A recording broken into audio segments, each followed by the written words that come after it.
Lost in a daze, he could faintly hear someone calling his name. Slowly, our guy pried his eyes open.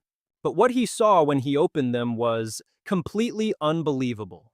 He'd been reborn, sent all the way back to his teenage years. You see, in his past life, Song Yunxiang was humanity's greatest warrior, the wielder of a legendary spirit soul general. For decades on end, Song Yunxiang had single-handedly carried the entire human race on his back, while they were all cowering and barely surviving inside their fortresses. But as these things go, the scales of power eventually tipped overwhelmingly in the enemy's favor. In the end, Song Yunxiang made the ultimate choice: to take all those damn bugs down with him in one final glorious blaze. And now, back in the present, Song Yunxiang was stuck in the uniform of the Mech Martial Academy. Stepping outside, it hit him he had traveled 60 years into the past. He was in Yuanding City, a central hub located in the southern continent's border region of the Tiandu Nation. Meanwhile, at the Mech Martial Academy's arena, two spirit soul generals were clashing in a fierce head-on battle.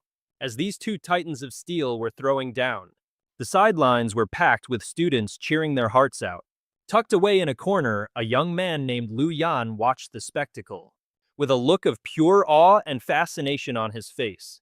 18-year-old Lu Yan was a spirit soul master, just a beginner at the elementary yellow rank, hailing from the humble Lu family village. His eyes were glued to the fight, and he instantly recognized them as prestige-type spirit soul generals. The one decked out in blue was a custom model exclusive to the Mech Martial Academy. This was the first time he'd ever seen a spirit soul general. This close and man, the kid could barely contain his excitement. What an awesome Manhwa moment for him. Back in the ring, the two mechs were still going at it, hammer and tongs. The blue spirit soul general swung its massive sword down in a decisive arc, forcing the red one back on its heels to defend. Sensing his opponent was on the retreat, the pilot of the blue armor grew even more cocky and began winding up for another devastating blow. The crowd went absolutely wild, chanting the name of the pilot inside the blue armor. Wang Hao, you're the best. So the pilot of the blue mech was none other than Wang Hao, the certified genius of the Mech Martial Academy. Inside the cockpit, Wang Hao smirked, oozing with self-satisfaction. Then with all his might, he brought his colossal sword crashing down. The sheer force of that attack was so overwhelming that it sent the red armor flying right out of the arena. The blue mech immediately realized what kind of epic move his opponent was about to unleash. Without a second thought, the blue mech shot into the airs, twisting into a freaking vortex in mid-flight. He unleashed his signature move, the Great Cyclone Slash, and rocketed straight for the red armor. But just as this was happening, someone noticed something was off. While the entire crowd was roaring with excitement, cheering for the blue fighter, our boy suddenly yelled out, claiming that the red armor was deliberately baiting the blue mech into using his ultimate move. He stated with absolute certainty that the blue armor was about to get totally wrecked. The people standing next to him heard this and just scowled. They shot back that he was just spouting a bunch of nonsense. Noticing Lu Yan wasn't wearing the Mecha Military Academy's uniform, they immediately pegged him as a shady character, maybe even a spy sent over from a rival school. Just as the two sides were about to throw down, a deafening kaboom echoed from the arena. A massive explosion had just gone off. A piece of the soul armor had broken off and was sent flying through the air. Everyone thought the blue armor was a shoo-in for the win, but the reality before their eyes was completely different.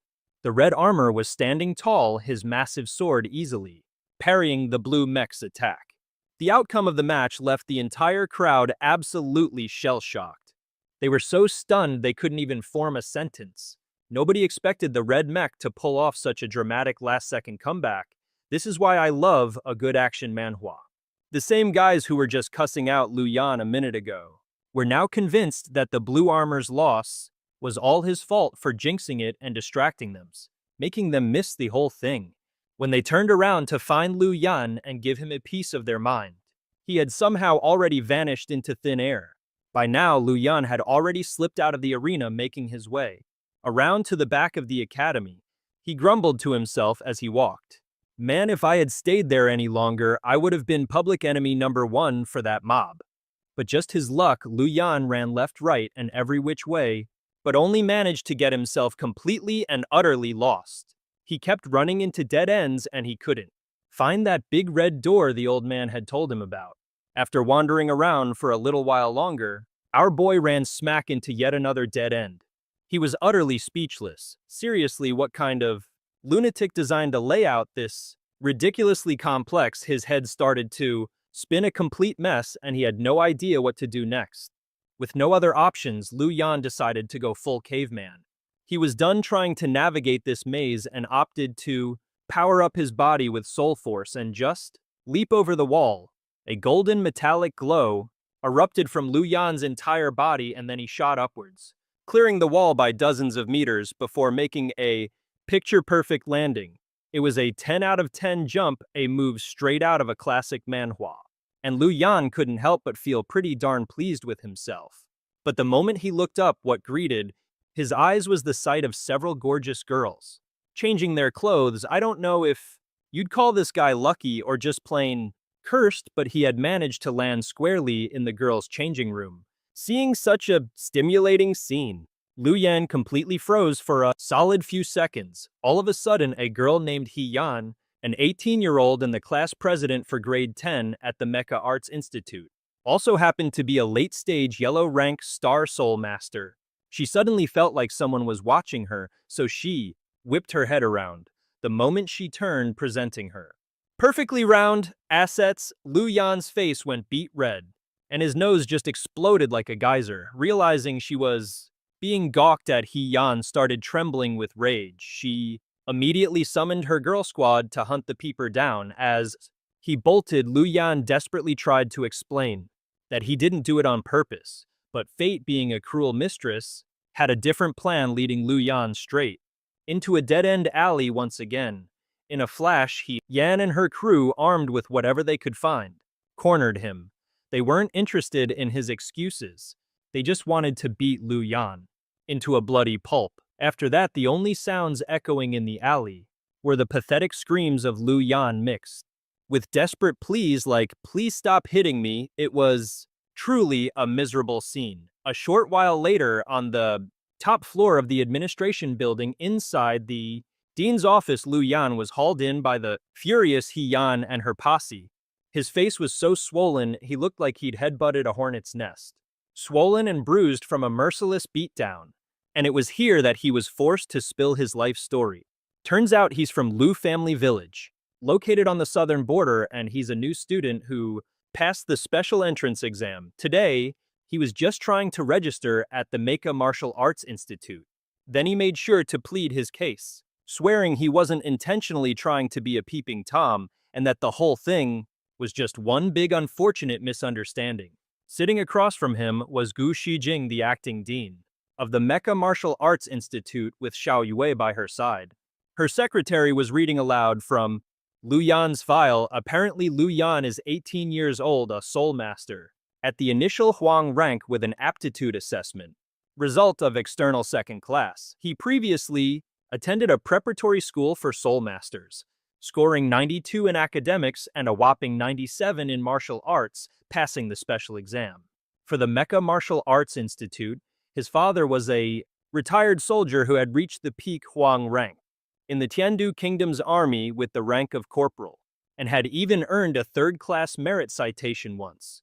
Hearing the secretary mention his external second-class aptitude, Gu Shijing immediately realized that kind of talent made him what you'd call a promising seed.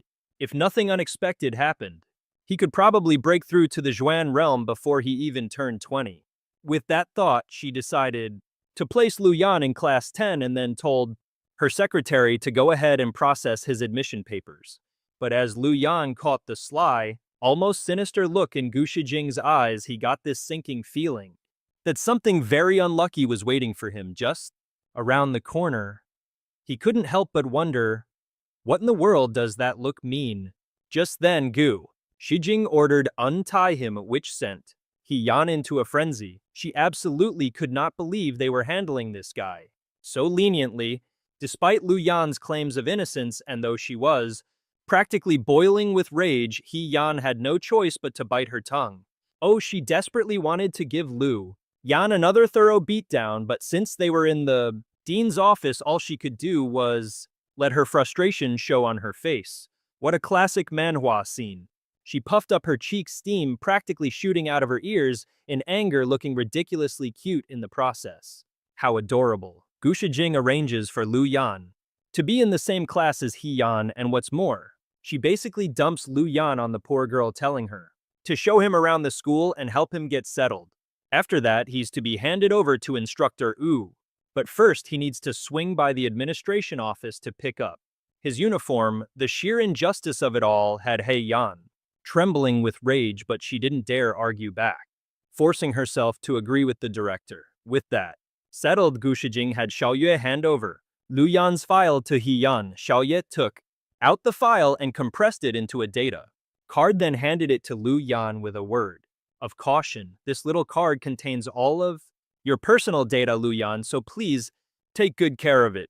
He Yan shot a glare at Lu Yan, so full of fire and brimstone you'd think she wanted to stuff him in a box and mail him to the Arctic Circle. Then she spoke in a voice so icy, it practically gave him frostbite. Follow me, student Lu Yan. Without another word, Yin excused herself from the director and stormed off. She marched outside, fists clenched, stomping her feet with every furious step. Seeing his cue, Lu Yan quickly scurried after her. After the two left, Gu Shijing and her secretary didn't say a word, just quietly watching them go. Suddenly, Xiaoyue remembered something important, and the secretary immediately informed Gu Shijing.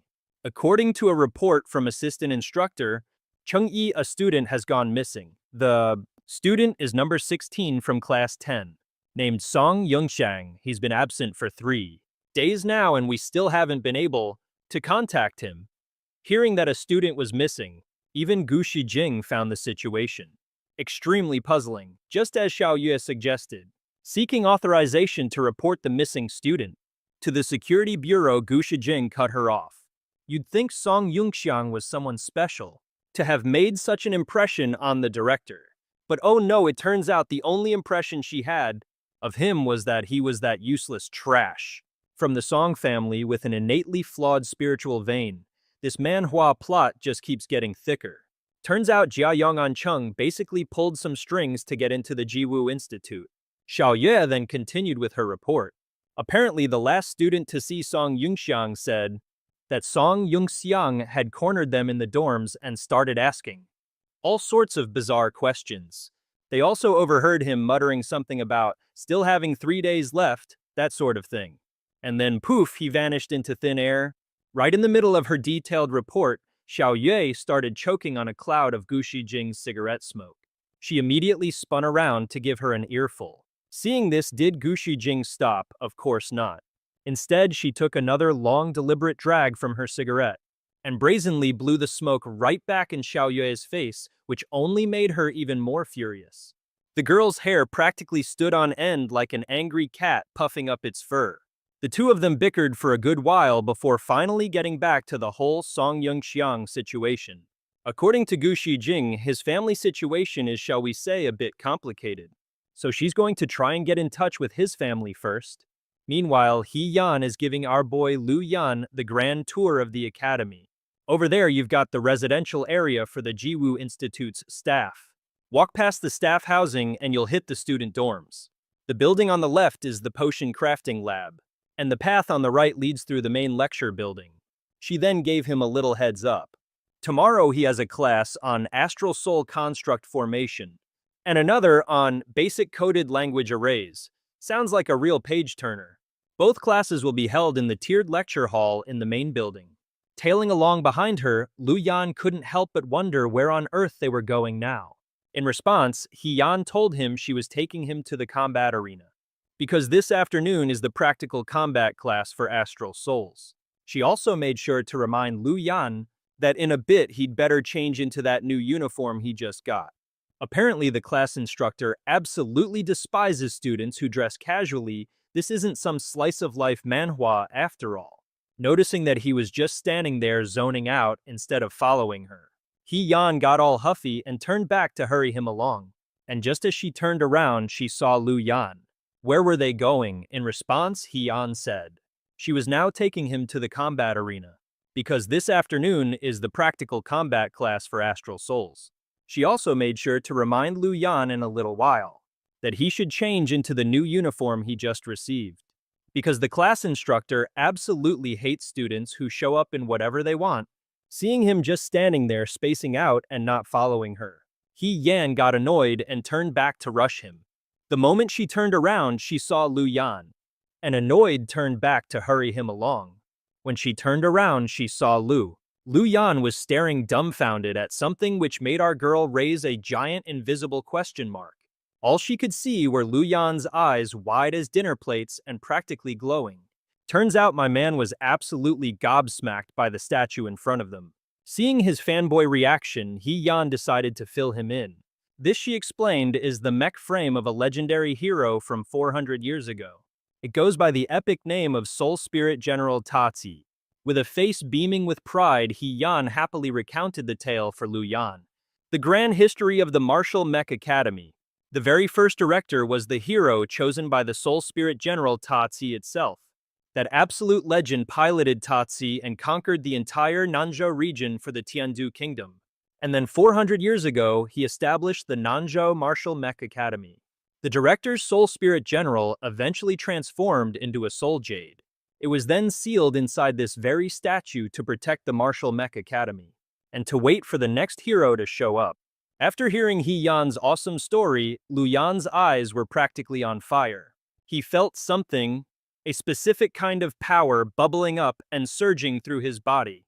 It was like a holy beam of Manhwa protagonist light had just shown him the way. He swore an oath right then and there he would become a hero just like that first director. His face was set with more determination than ever before. He would aim to become one of the 8 generals of Tiandu. He was dead set on becoming the most powerful Soul Spirit General, period. But suddenly, the moment the words left his mouth, the statue of Soul Spirit General Tatsi began to tremble. It created a small but very noticeable tremor. The Soul Jade within reacted with an intense otherworldly phenomenon. The Soul Jade materialized, unleashing a blindingly brilliant blue light. Witnessing this insane scene, our girl, He Yan, started to put 2 and 2 together. Could that be a soul power resonance wave? She wondered to herself, is this really the Soul Jade of the Soul Spirit General Tatsi? She'd never seen such a bizarre phenomenon in her life. It took Lu Yan a hot minute to snap out of his daze. He turned to He Yan in utter amazement. Did something just light up just now? He asked. He pointed toward the statue. The Soul Jade within was reacting with an intense otherworldly phenomenon. The Soul Jade appeared, unleashing a blindingly brilliant blue light. Seeing a sight like this, our girl? He Yan immediately had a suspicion. Wait, don't tell me that's a soul power resonance wave. The question echoed in her mind. Could this truly be the Soul Jade of the Soul Spirit General Tatsi? She'd never seen such a strange occurrence in her entire life. So it's no wonder it took Lu Yan a moment to pull himself together. He asked He Yan in total shock. Hey, did you see that? Did something just glow? He gestured wildly at the statue. He pointed again just to be sure right at the statue. The Spirit General Zizi was still utterly clueless. It had no idea what the heck was going on. Before He Yan could even say a word, Lu Yan was already gone, zipping back to the Spirit General Zizi to check it out. But the weird vibe from before was completely gone now, which only made him even more confused. At this point, He Yan's mind was completely blown. She couldn't help but wonder, did the first headmaster's Spirit General actually just resonate with that absolute moron Lu Yan? Could Lu Yan really be Zizi's next host? The moment she thought of it, He Yan immediately tossed that ridiculous notion right out of her head.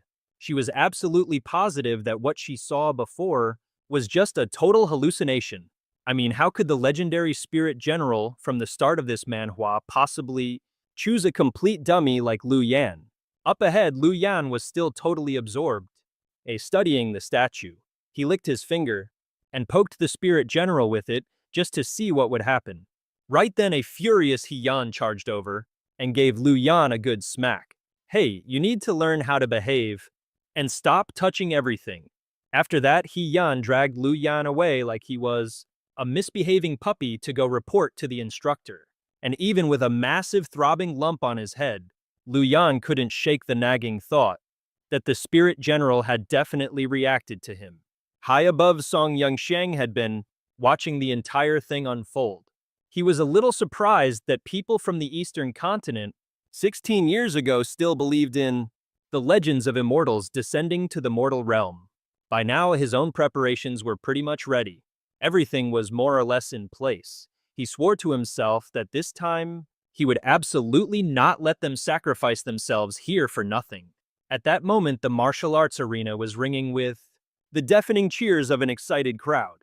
On the stage, two spirit generals were locked in a ferocious battle, their weapons clashing against each other, sending sparks flying everywhere. In a flash, the blue mecha suit completely overwhelmed, the red one snagging the victory.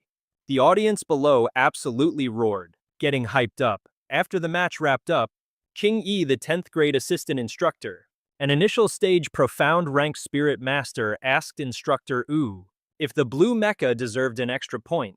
Since the pilot fighting inside it wasn't half bad. But right beside him, Wu Pei, the main instructor for the 10th grade, a middle stage profound rank spirit master, wasn't impressed in the slightest.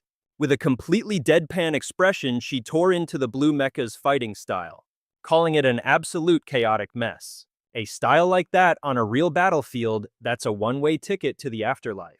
Hearing that, Qing Yi could only sigh in helplessness, not daring to argue back one bit. Just then, He-Yan showed up with Lu Yan in tow to report in. It seemed Wu Pei had already heard some gossip about the kid, because she immediately recognized him as the one who'd passed the entrance exam. At the sight of her, Lu Yan immediately straightened his spine, and under the instructor's intense pressure announced himself in a loud, serious voice. This whole scene made He-Yan want to facepalm into another dimension. Reporting to the instructor, "My name is Lu Yan, 18 years old, from the Lu family of Bingjing Prefecture, and I'm at the initial stage of the yellow rank." I have preview before he could even finish his dramatic Manhwa-style introduction. Instructor O cut him off. She clearly had zero patience for his life story. She then announced that the very next match would be He-Yan versus Lu Yan. The instructor's snap decision made Lu Yan's jaw hit the floor. But before he could even think of refusing, He-Yan jumped in. The girl looked like she'd been waiting her whole life for this moment, itching for a chance to absolutely demolish Lu Yan. At this news, the peanut gallery of male students got visibly pumped, all of them eager to see He-Yan put the newcomer in his place. A few of them were even snickering and jeering, warning Lu Yan to be careful around He-Yan, because her skills were legendary and totally top tier. Watching this whole mess unfold, Qing Yi couldn't help but feel a knot of worry in his stomach. He spoke up, asking Lu Yan if he was even familiar with piloting a spirit general yet. Lu Yan replied that his current skill level was what you'd call passable from his time as a reserve spirit master. He'd learned the basic controls, but mastering it was going to take a whole lot more time. Hearing this, Qing Yi was absolutely floored. He couldn't believe Lu Yan had only just learned the fundamentals. You've only learned thanks to his old man in the military, but there was just one tiny problem: he still hadn't received his spirit soul general. Hearing this sob story, Qing Yi hands over the soul talisman for a Wei Yuan Shu model. "Just use this for class today," he says. The regular student isn't here anyway. He then explains that all Lu Yan needs to do is pump some soul power into the talisman to create the spirit soul general. Clutching the talisman, Lu Yan is practically vibrating with excitement. So this is the legendary Wei Yuanshi spirit soul general from the Mech Martial Academy. His eyes are sparkling, filled with sheer awe. The design, the patterns, Lu Yan felt this thing was on another level, way classier than even his own father's jade pendant. Seeing this ridiculously over-the-top reaction, Qing Yi is completely speechless, a giant question mark practically floating above his head.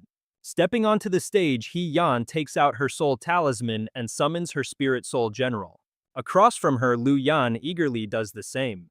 Streams of glowing data flash through the air, merging into a blue spirit armor and a red spirit armor.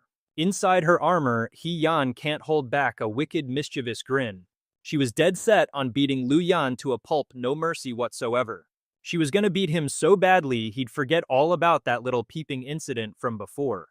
Not one to be outdone, Lu Yan actually eggs her on, telling He Yan to come at him with everything she's got. In the stands, the audience is roaring, cheering wildly for He Yan. Every single one of them wants to see He Yan shatter Lu Yan's mech with a single slash. Not wanting to waste a single precious second of this opportunity to pummel Lu Yan, He Yan strikes first. She stomps her foot, launches herself high into the air, and charges straight for him. Already on high alert, the moment Lu Yan sees He Yan coming, he defaults to his only strategy so far, tactical retreat. He dodges, he weaves, and he ducks for cover. He Yan keeps up the relentless pursuit, her speed absolutely insane. After they clash for a few moments, Lu Yan goes right back to running for his life. From behind, He Yan starts taunting him. What happened? I thought your fighting spirit was sky high a minute ago. Not one to be outdone, Lu Yan actually eggs her on, telling He Yan to come at him with everything she's got. In the stands, the audience is roaring, cheering wildly for He Yin. Every single one of them wants to see her shatter Lu Yan's mech with a single slash. This manhwa is getting intense. Not wanting to waste a single precious second of this opportunity to pummel Lu Yan, He Yan strikes first. She stomps her foot, launches herself high into the air, and charges straight for him. Already on high alert, Lu Yan sees He Yan charging at him again. He sticks to his game plan of dodging and weaving, doing everything but fighting back. He Yan keeps up the relentless pursuit, her speed absolutely insane. After they clash for a few moments, Lu Yan is back to running for his life. Chasing him down, He Yan starts trash-talking. What happened to all that fighting spirit you had just a moment ago? As Lu Yan continues to flee, He Yan's voice rings out from behind, taunting him.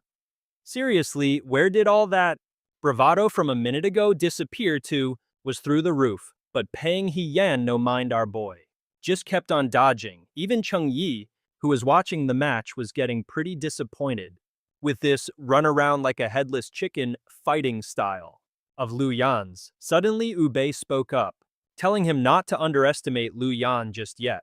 His footwork might look chaotic as heck, but somehow he was perfectly dodging every single one of He Yan's attacks. These words from instructor Wu left Cheng Yi completely stunned. Back in the ring, He Yan whipped out her dual swords, forcing Lu Yan to do nothing but turtle up behind his shield. He was clearly starting to look overwhelmed. Inside his mech, Lu Yan was struggling to hold on. He had to admit that He Yan's combat power was insane. A spirit master whose two whole subrealms ahead of you is no small obstacle, that's for sure.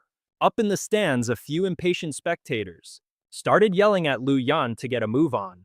Looking at the situation down in the ring and Lu Yan's fighting style, it's no exaggeration to say they thought they already knew the outcome of this fight. One loudmouth in the crowd started mocking Lu Yan for being just at the early yellow rank, while He Yan was already a late-stage yellow ranker. Basically, there was no way Lu Yan could take her on. A two-realm gap meant that the strength and durability of their battle armors were at least 40% different. He knew he couldn't just go head-to-head with her. He was well aware that he couldn't completely withstand He Yan's power, so Lu Yan chose to create some distance first. Guessing Lu Yan's intention, He Yan in her green mech switched to her guns for a long-range attack. As Lu Yan blocked the shots with his shield, he commented out loud, "Looks like He Yan isn't too great at controlling her attack methods. From this distance, her shots posed absolutely no threat to him. They couldn't even scratch his paint." Being looked down on like that, He Yan completely snapped. She growled, "If that didn't hurt, if that was just an itch, then I'm about to give you something you won't have time to regret." She then unleashed her most powerful technique. Up in the stands, the students watching this whole manhwa unfold went absolutely wild. The crowd couldn't believe He Yan was actually pulling that move. This time, Lu Yan was definitely toast. Even Cheng Yi was gawking, his eyes glued to the action. He was 100% sure Lu Yan had no way of blocking this. Looks like He Yan was finally taking this fight seriously. The kid gloves were off. He Yan launched himself into the air, twin swords crossed in a classic manhwa finishing pose. His spirit energy flared to an unprecedented level. Once he was close enough, He Yan unleashed a devastating swing with both swords, creating two brilliant arcs of light that slashed through the air. One of them came crashing straight down on Lu Yan's mech. The impact on Lu Yan's mech was absolutely brutal. It sent him screaming bloody murder. All the students watching couldn't help but wince. They could practically feel the secondhand pain just from watching.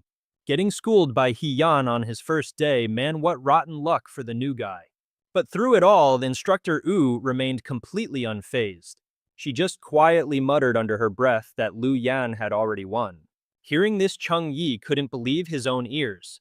He squinted, trying to see what she saw. A student nearby couldn't hold back and just had to challenge her. He thought instructor Wu had to be pulling their leg. I mean, come on, Lu Yan was clearly getting demolished out there.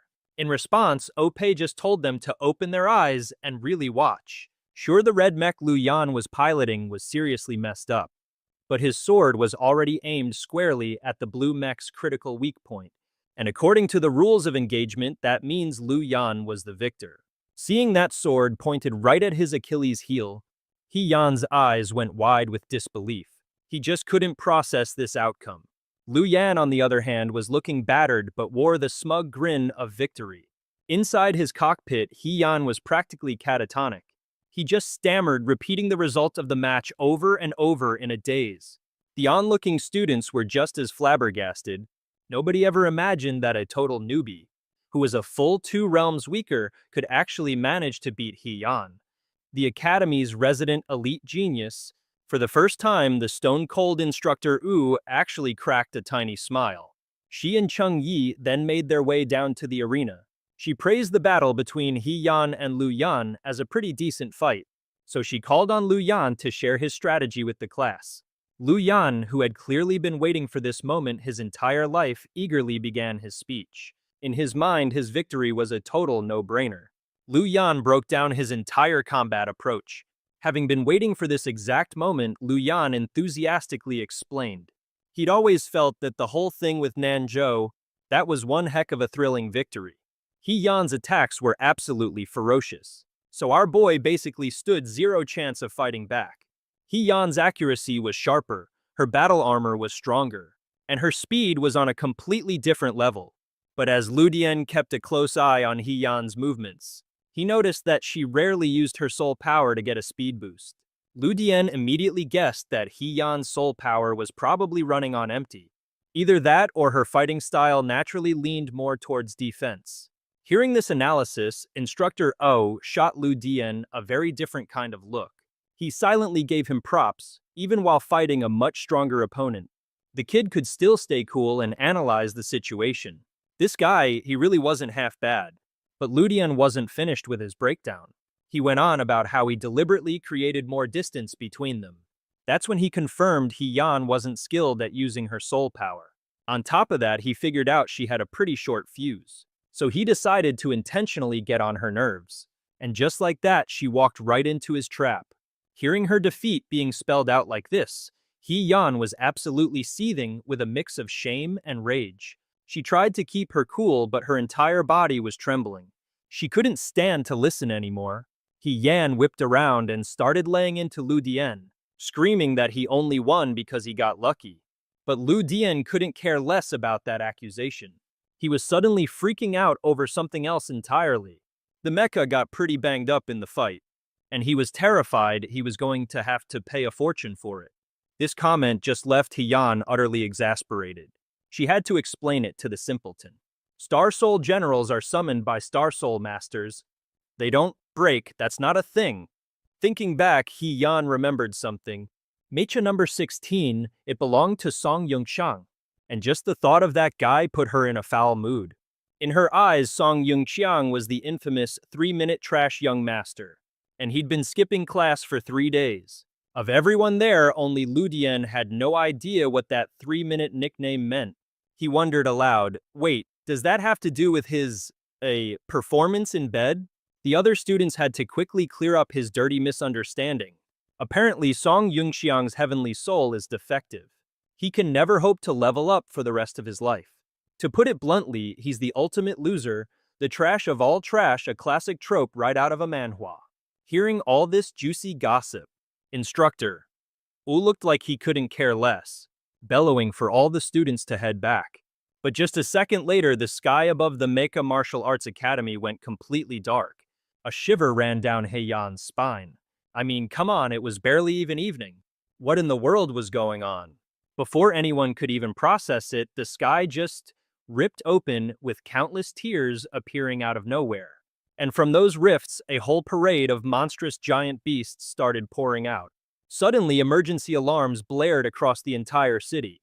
That sound alone was enough to send Upei and Chung Yi into a full-blown panic. Slowly but surely, the students all got a front-row seat to the apocalypse unfolding above them. One after another, the monstrous beasts started plummeting from the sky, right on top of the academy. A few students were so terrified they just collapsed on the spot. They stared in absolute horror at the scene unfolding, and a wave of panicked screams erupted everywhere. People were shouting their heads off that the beasts had arrived, screaming for everyone to run for their lives. These gargantuan creatures, these touties, crashed down onto the earth one by one and started wrecking everything in sight. Arcs of electricity crackled off their bodies, like hungry wolves spotting a herd of sheep. They began hunting down every human they could find. The entire city descended into absolute chaos. Drawing on its freaky powers, one of the touties opened its massive maw and began charging up a giant ball of pure light energy like something straight out of a manhwa. The poor souls in its line of fire just froze utterly hopeless, pretty much accepting that they were dead meat.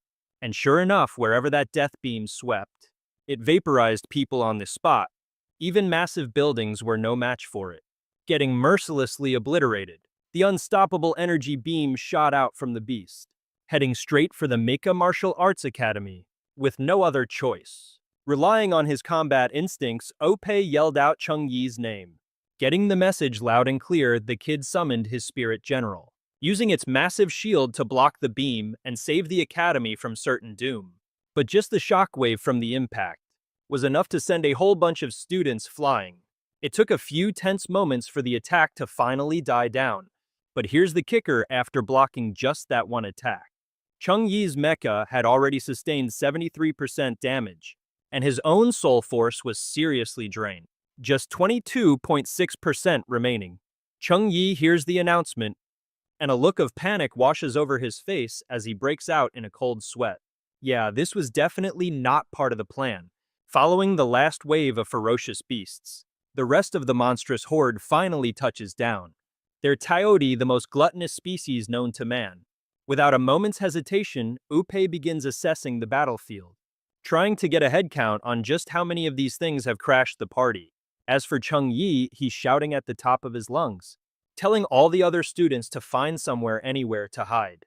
This new enemy is way out of their league. At the same time, Chung Yi is using every precious second he has to replenish his soul power and regenerate his destroyed mech suit. Despite being ordered to get the heck out of there, Yan and Lu Yan step forward offering to help. Before they can even finish their sentence, Aopei shuts them down, hard. Instructor bolts straight toward Chung Yi, while barking at the two of them to follow orders. Chung Yi hasn't even finished his power-up sequence when one of the beasts lunges at him, its massive jaws wide open. In this moment of pure crisis, Upei moves at the speed of light, instantly summoning his own mech to save Chung Yi's hide. Looking like an absolute boss, Instructor takes out the beast in front of him with a single elegant slash. Witnessing this incredible scene unfold, inglorious, uncensored full H, leaves both Yan and Lu Yan completely dumbfounded. Turns out the white far-reaching form is the instructor's personal custom-built mech, and they had no idea it was this powerful. This is some top-tier manhwa action right here. But these monsters aren't just mindless brutes. They try a pincer attack coming at him from multiple directions. But thanks to his insane power level, Aopei easily spots their plan and counters it effortlessly. But something feels off. Instructor can't help but wonder, did that beast's movements just slow down for a second? Behind him, Chung Yi suggests they call it quits, because more and more monsters keep spawning in. Against these numbers, just the two of them don't stand a chance. But before he can say anything else, the instructor decisively cuts him off, telling Chung Ye to shut his mouth. No, instructor.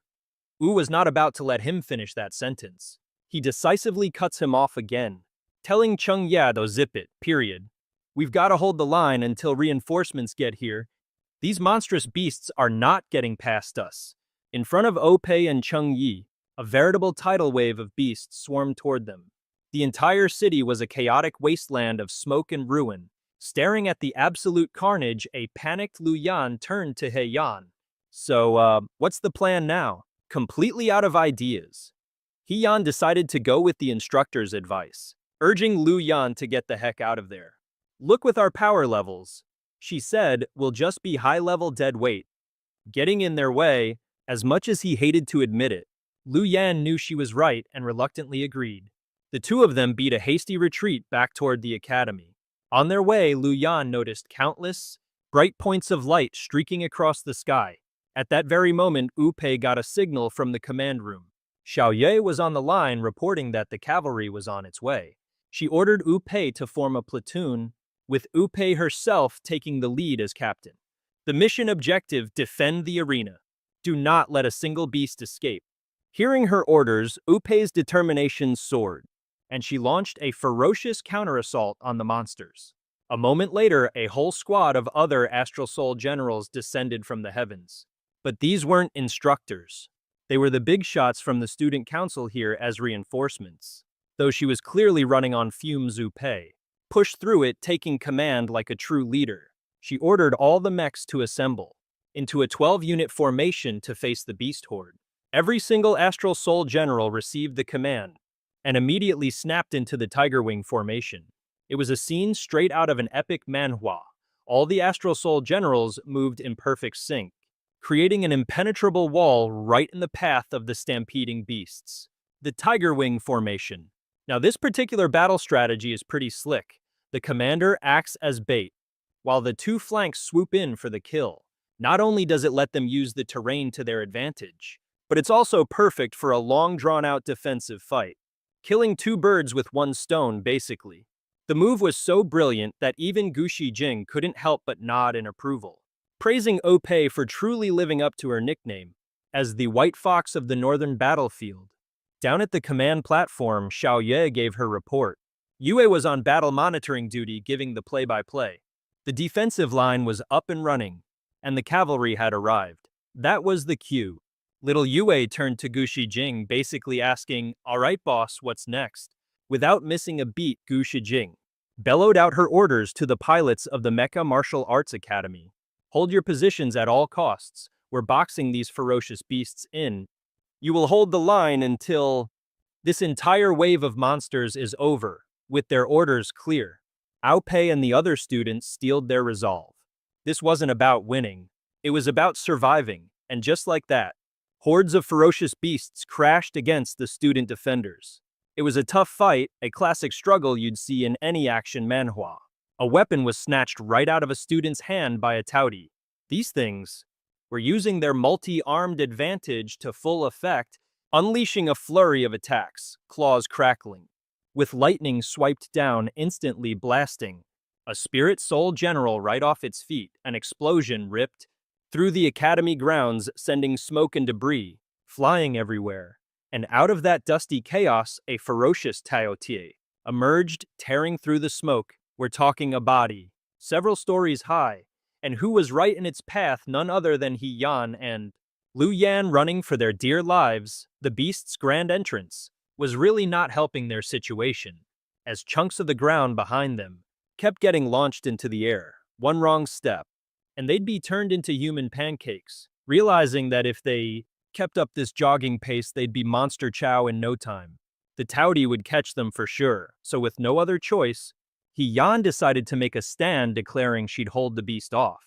She instructed him to head for underground entrance number 9. But there was one tiny problem: our boy Lu Yan has the sense of direction of a drunk pigeon. He had absolutely no clue where that was. He Yan sighed, stopped in her tracks, summoned her mecha, and gave him some idiot-proof directions. Run towards the statue of the Spirit Soul General. Xisi, the entrance is right behind it. In the blink of an eye, He Yan summoned her own Spirit Soul General to intercept the monster, buying precious seconds for Lu Yan to make a break for it. As he sprinted away, Lu Yan couldn't help but curse under his breath. He glanced back, his heart sinking as he saw the Taudi viciously attacking He Yan, and a wave of panic washed over him, making him even more anxious. In a flash, the Tao Tai knocked He Yan to the ground, but she just kept screaming for Lu Yan to run for it. He was already sprinting, but the second he heard He Yan's desperate plea, he just lowered his head, gritting his teeth in pure agony. Clenching his fists, he used every last ounce of his strength to propel himself forward. As he ran, he couldn't stop cursing himself out. He was tormented by the question of why he was so damn useless. Why was he only ever good at running away? Why could he only stand by and watch as other people sacrifice themselves for his sake? Lu Yan desperately wished just once that he had some power, that he had a spirit soul general. The moment he thought that, a lightning bolt of an idea zapped right through his brain. He remembered the statue of Zuozi. It was a long shot, but it might just be the thing to turn this whole mess around.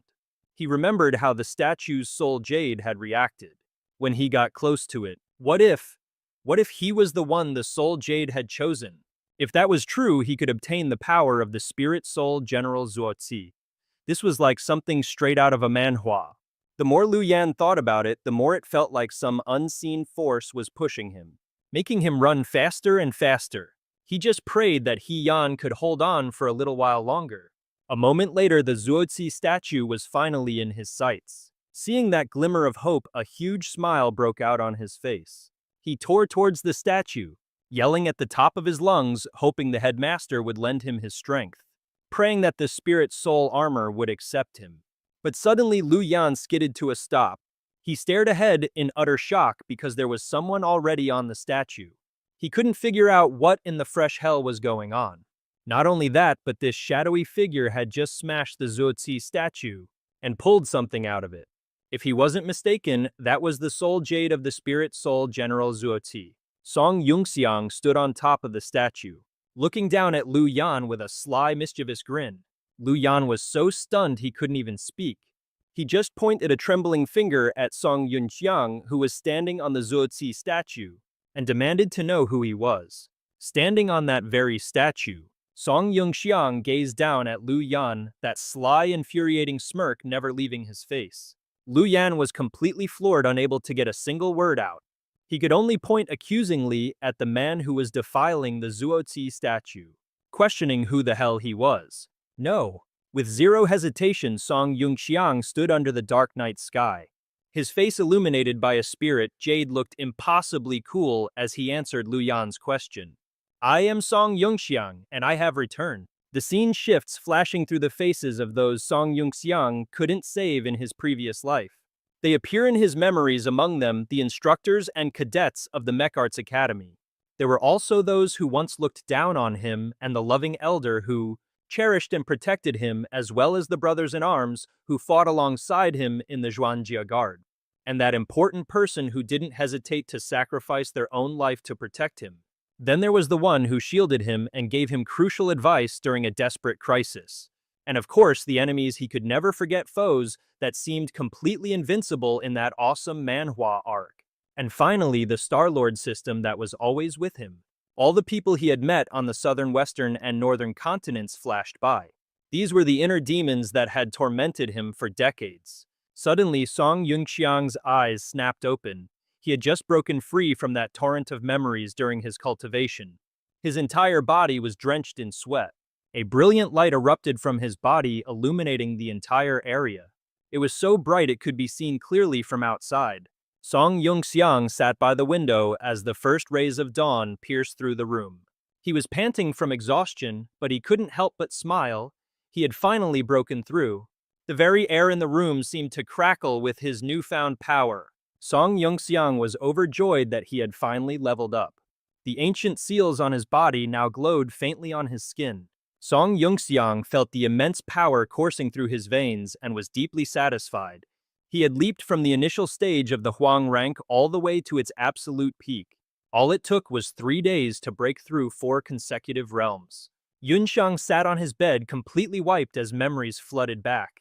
For a body with a busted heavenly soul, that was kinda insane.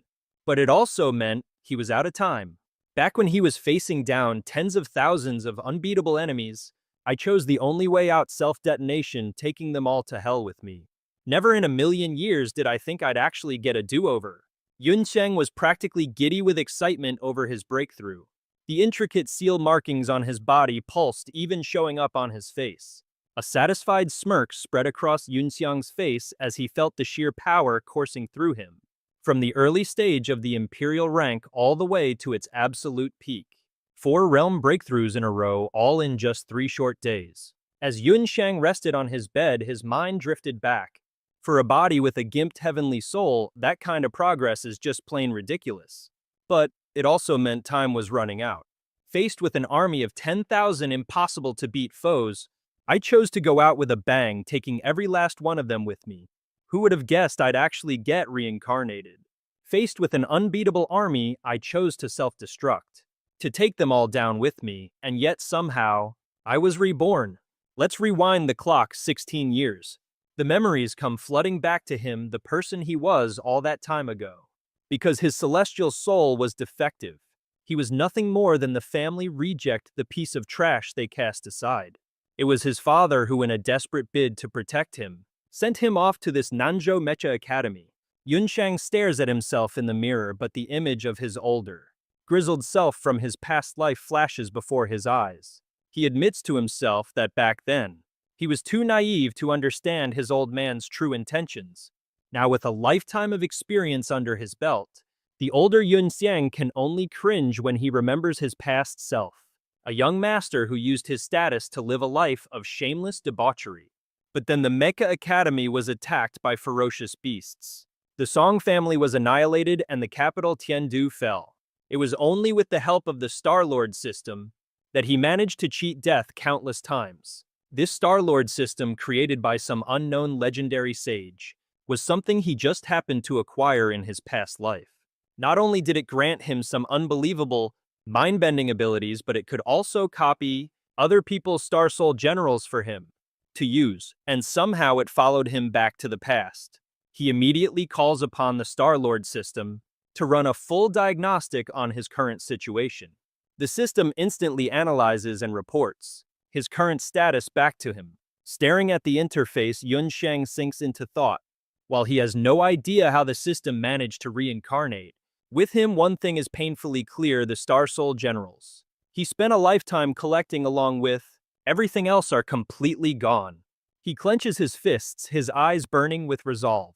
Looks like he's starting from scratch. This is going to be a great manhwa. The very first thing Song Yunchang does is check the date. He's been reborn on November 9th, which means the Mecha Academy is going to be attacked tonight. In just 3 days, by leveraging the alchemy techniques he learned in the southern continent in his past life, he's already powered up from the early yellow rank, straight to the absolute peak of the rank. Last time it took him until he was almost 50 years old to finally get a rebirth pill, to fix his busted celestial soul, and that was after he finally managed to get it treated. But that heroic sacrifice left some nasty side effects on his body. Not only was he hard stuck at the Saint rank, with 0 chance of breaking through, but he could only muster about 20% of his true combat power. He even had to rely on soul continuation pills just to keep his energy up. Now all I need to do is concoct a single recreation pill and I'll be able to completely restore my heavenly soul with 0 side effects. With that settled, he headed for the medicine shop, the southern continent apothecary in Origin Cauldron City, right in the center of the Eastern District, to buy the necessary ingredients. Yun Shang walked up to the counter. "Hey, I'm here to pick up the Heavenly Dragon Root I ordered a few days ago." The shopkeeper quickly replied, "One moment, sir. Let me check for you. It's still in transit. It should be here by noon. As soon as it arrives, we'll let you know immediately." Song Yunxiang's face fell as he looked around the shop dejectedly. "So I still have to wait, huh?" He wandered off by himself, lost in thought. Alchemy was so primitive 16 years ago. Back on the southern continent, a heavenly dragon root was something you couldn't buy for 1,000 gold pieces. It's the kind of rare item you'd only find in a crazy manhwa. And yet you can just waltz in and order one here. All I need is the final ingredient for the rebirth pill, and I can finally heal my heavenly soul. That way, even if my spirit general is still out of commission, I can use the far-reaching stance to push back. Those fierce beasts, he mused, even if I get the heavenly dragon route, it'll still take a few hours to prepare. Might as well head to the arena and set up some arrays to deal with the beasts. Hopefully I can keep the casualties to an absolute minimum. At that exact moment over at the academy, things were surprisingly calm for GU because the beast horde hadn't reached them yet. A familiar voice echoed through the academy grounds. This is the last spot. Let's set it up right here. It was none other than Yun Shang busy organizing everything in preparation for tonight's festivities. These arrays I learned on the northern continent, he thought, are probably a good 100 years more advanced than anything on this eastern continent. Too bad my current cultivation level is so pitifully low. I can only manage to set up some simple debuff arrays to slow them down. Yun Shang was busy setting up a formation when he overheard a lively storytime session happening just outside.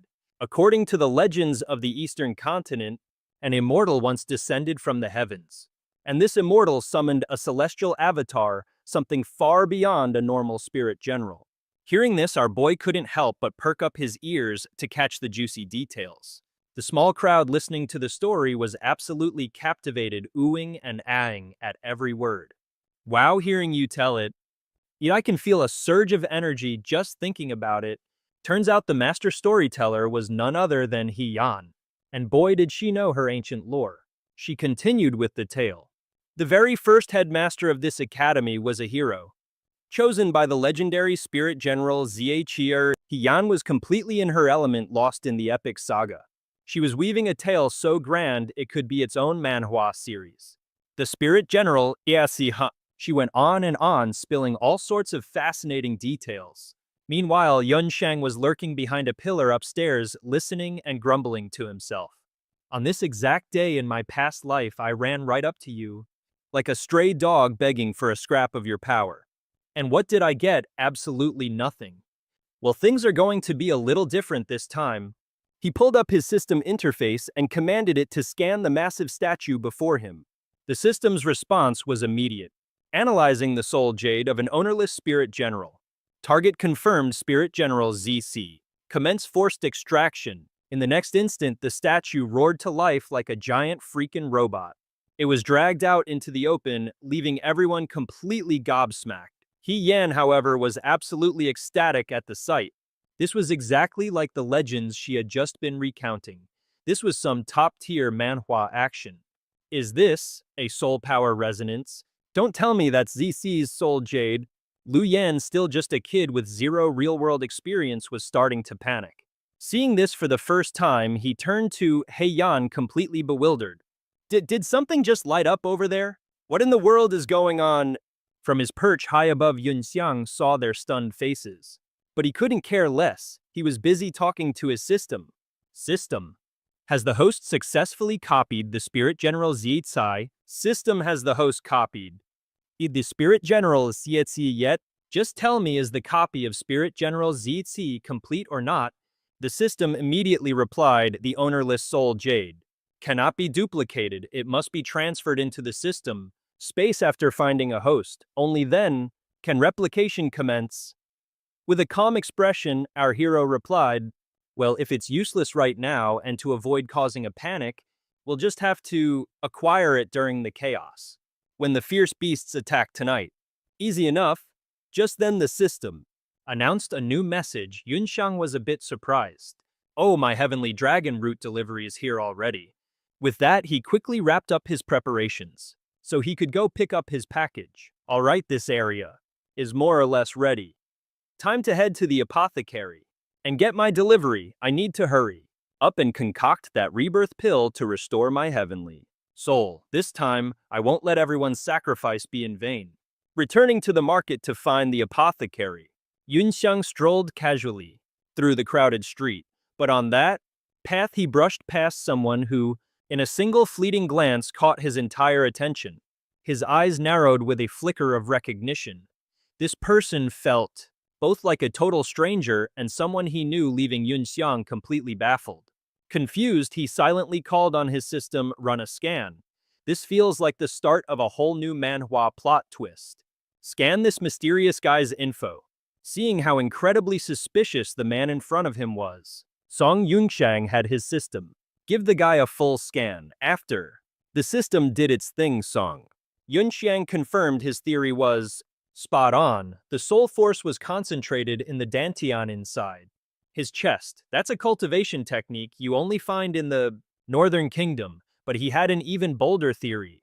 The man before him was from the Dilun Kingdom. The Dilun Kingdom and its neighbor share a border with the northern part of the Tiandu Kingdom, and they're one of the three nations that inherited the orthodox culture of the Eastern continent. In his past life's memories, about 3 years from now, the warmongering Dilun Kingdom would be the first to break the balance of power. They launched a full-scale invasion against the Tiandu Kingdom. All the other countries gradually got dragged into the war. This ultimately became the fuse that blew the whole world up.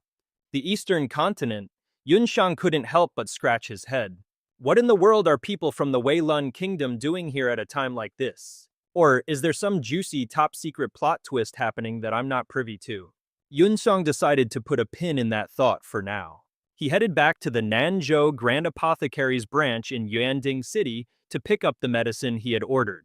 The moment he stepped into the lobby, he was ambushed with a ridiculously warm welcome and an endless barrage of sales pitches. Right now, our Jinshang powder and body tempering solution are on a crazy good sale. And we've just gotten a fresh shipment of the new Jujing Dan. This stuff was personally refined by a second-grade alchemist from our Nanzhou headquarters. Facing this relentless sales assault, he just grunted and cut to the chase. I'm here to pick up the Tianlong Geng I ordered 3 days ago. The name's Song. The staff member, realizing her sales pitch might have been a tad aggressive, quickly invited him to wait in the VIP area. Yunxiang sat down, and another young woman came over to confirm the details. Mr. Song, the Tianlong Geng you ordered from our shop 3 days ago has arrived. The original price is 130,000 yuan. Because you selected express shipping, and after we subtract the 20% deposit you already paid, the remaining balance you need to pay is... Suddenly, Yunxiang held up a hand, stopping the girl mid-sentence. He then reached into his pocket, but instead of pulling out cash, he spoke slowly. I seem to be a little short on cash right now. The moment she heard that, the girl's face fell instantly, fearing she was dealing with a deadbeat. I'm sorry, sir, but our shop has a strict no installment plan policy. If you can't pay the full amount, I'm afraid you can't take the item with you. After fumbling in his pocket for a moment, Song Yunxiang finally pulled out a spatial storage card. And within that card was an absolute mountain of medicinal pills. I'd like to sell these pills to you. Again, the young woman replied instantly without even bothering to look. I apologize, Mr. Song, but we don't purchase pills here. But when she finally glanced over, her jaw practically unhinged. Is that a Zhuhun Dan, a third-grade pill? And that one, don't tell me that's a Ninghun Dan. I'm sorry, sir, but our shop has a strict no installment plan policy. If you can't pay the full amount, I'm afraid you can't take the item with you. After fumbling in his pocket for a moment, Song Yunxiang finally pulled out a spatial storage card. And within that card was an absolute mountain of medicinal pills. I'd like to sell these pills to you. Again, the young woman replied instantly without even bothering to look. I apologize, Mr. Song, but we don't purchase pills here. But when she finally glanced over, her jaw practically unhinged. Is that a Shuhun Dan, a third-grade pill? And that one, don't tell me that's a Ninghun Dan. This is like a scene from a cultivation manhwa. But when she finally glanced over, her jaw practically unhinged. Is that a Zhuhun Dan, a third-grade pill? And that one, don't tell me that's a Ninghun Dan. A fourth-grade pill is rare, you say. This is a star-gathering pill. And its quality is even higher than what our main store's Grandmaster can produce. What is this? I don't even recognize them. At this point, the young lady was utterly bewildered. Excuse me, sir, may I take these pills? To get our head manager's opinion. Song Yunxiang knew they'd buy his pills one way or another, a classic manhwa trope. So he calmly replied, go ahead. I'll be taking the Heavenly Dragon's beard for now. Do you guys have a pill refining room? I'd like to borrow it for a bit. It was the first time she'd ever heard a customer ask to borrow the alchemy room, so she stammered in response. "We have an alchemy room, but since we don't have a resident alchemist, the room hasn't been used in a very long time." He just brushed her off. "I just need a quiet place that can block out soul force fluctuations." Hearing him say that, the girl immediately led the way. "Then please follow me." In a flash, she had led Song Yung-chang to the alchemy room just as he had asked. He then entered alone. The moment he walked in, Song Yung-chang was absolutely stunned. An old-fashioned pill furnace from 60 years ago, man, this thing looked like a total piece of junk. Well, that's a shame. This thing's broken, and I was actually kinda hoping to give it a whirl.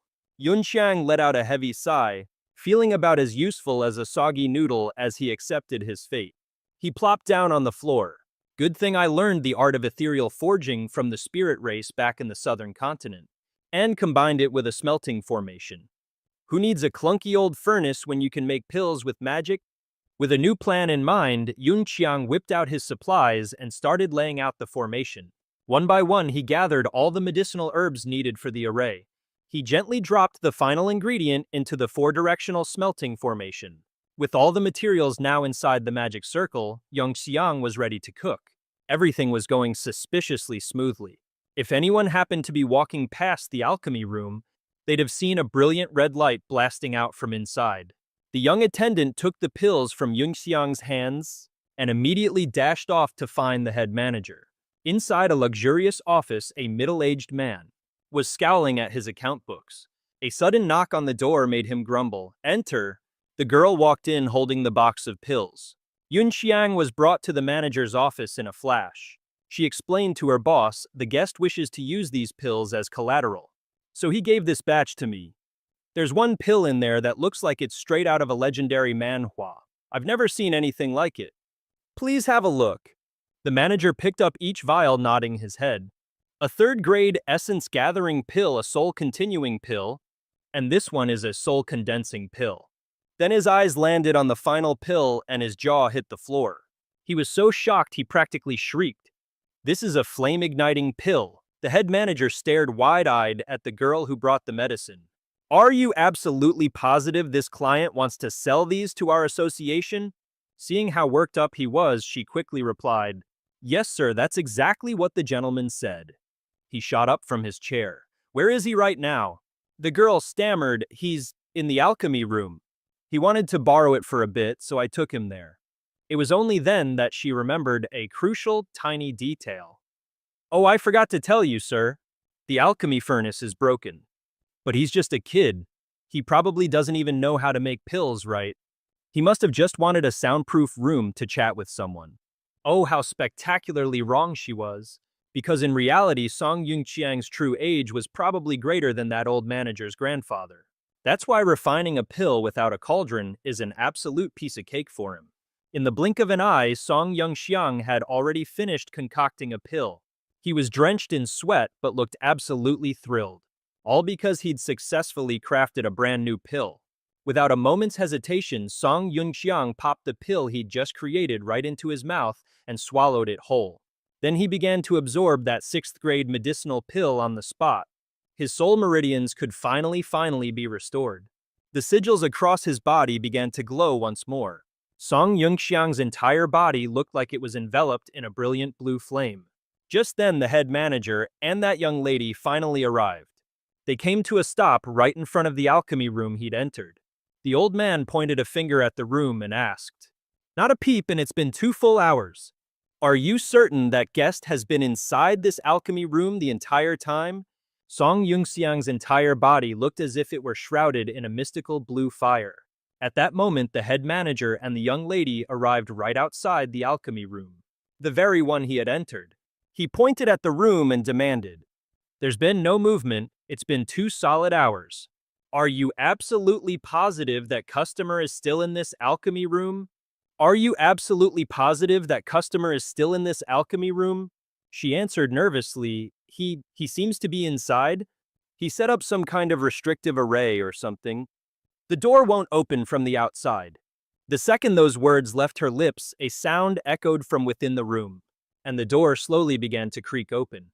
From the inside, Song Yung-xiang stepped out. Oh, he saw them all right. A smug grin immediately spread across Song Yunxiang's face as he thought hook, line, and sinker. The young lady who had helped him in the VIP lounge scurried forward. Mr. Song, are you finished already? This is the head manager of our establishment. She then turned to the manager and introduced him. This is Mr. Song. The man offered a polite bow. Mr. Song, this humble one, is Hong Fang. He sized up Song Yunxiang from head to toe, silently assessing him.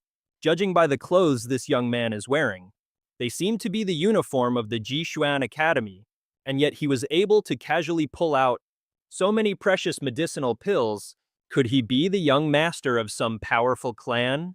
Or does he have a grandmaster alchemist backing him like some kind of overpowered manhwa protagonist? Song Yunxiang returned the bow with equal courtesy. I wonder if Manager Hong is satisfied with the medicinal pills model that I'm offering. Hong Fong heard this and shot back. Satisfied, my friend, that's an understatement.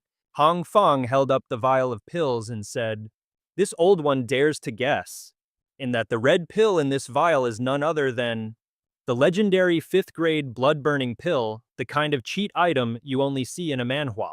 Hearing the correct answer, Yunxiang replied, quite pleased. Worthy of the grand manager overseeing an entire city. Old Hong, your eye for quality is as sharp as they come. The man replied humbly, you flatter me, you truly do. Mr. Song, are you absolutely sure you wish to part with such a priceless treasure to our humble shop? Yunxiang put on a show of scratching his head. What can I say, I'm in a bit of a jam recently. Just name your price, old Hong. Hong Fong then launched into a grand speech. This blood-burning pill can allow a spirit soul master below the earth rank to instantly jump up an entire minor realm. If used when one's cultivation is at its peak, it even has the miraculous effect of shattering the bottleneck to a new major realm. If you were to take this to auction, you would undoubtedly fetch a far better price. Are you certain you don't want to reconsider, Mr. Song? He let out a sigh. I told you I'm in a bind. Enough with the sales pitch, just give me a number. Seeing his firm resolve, the old man began calculating the prices for all the pills he had provided. He beamed, however, this old man wishes to build a friendship with you, Mr. Song, so I'll take the liberty of using my authority as grand manager to make a decision.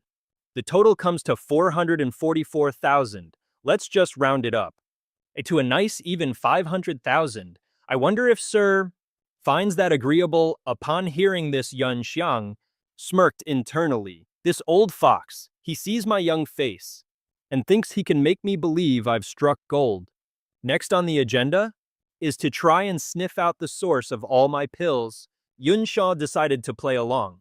He started acting like one of those seasoned hagglers at the market, playing it cool. He rubbed his chin thoughtfully. 500,000, Seeing him look like he might back out of the deal, Hong Fang quickly added with a touch of panic, Mr. Song.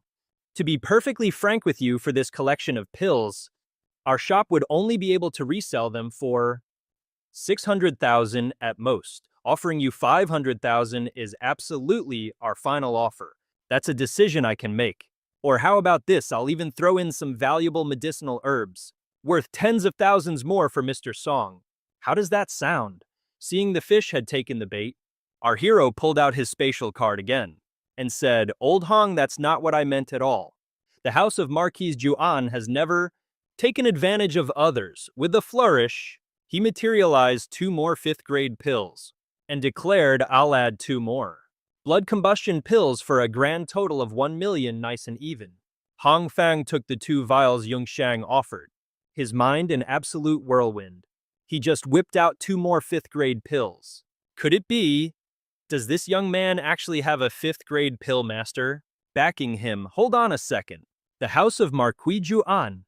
Is he talking about the Marquis Juan? One of the 8 great generals of Tiandu. This kid is the young master of the Song family from Nanzhou. Yunxiang coolly watched Hong Fang. One of the men behind Hong Fang looked at the pills, then stammered in awe. It really is a blood combustion pill. And this quality, it's top grade. You could even call it supreme grade, and it wouldn't be an exaggeration. Yunxiang smirked to himself. This bait It should be more than enough to reel in the big fish behind you all. This head manager, Hong Feng, was with 90% certainty a descendant from a branch family of the Hong Clan Merchant Guild from his past life's memories. In his previous life, the Hong Clan Merchant Guild was one of the JADE, three great merchant guilds of the Eastern continent, controlling a staggering 70% of the market share for medicinal herbs and alchemy in the Tiandu Kingdom, a real powerhouse in any Manhwa. The sheer complexity of the Hong Clan's influence, deeply entrenched in both the political and business worlds, had been meticulously built up over several generations. Not only were they absurdly wealthy, but they also possessed a network of connections and resources that was downright terrifying. In this life, to stop the coming beast tide, I can't just rapidly increase my own strength. I also have to build my own power base.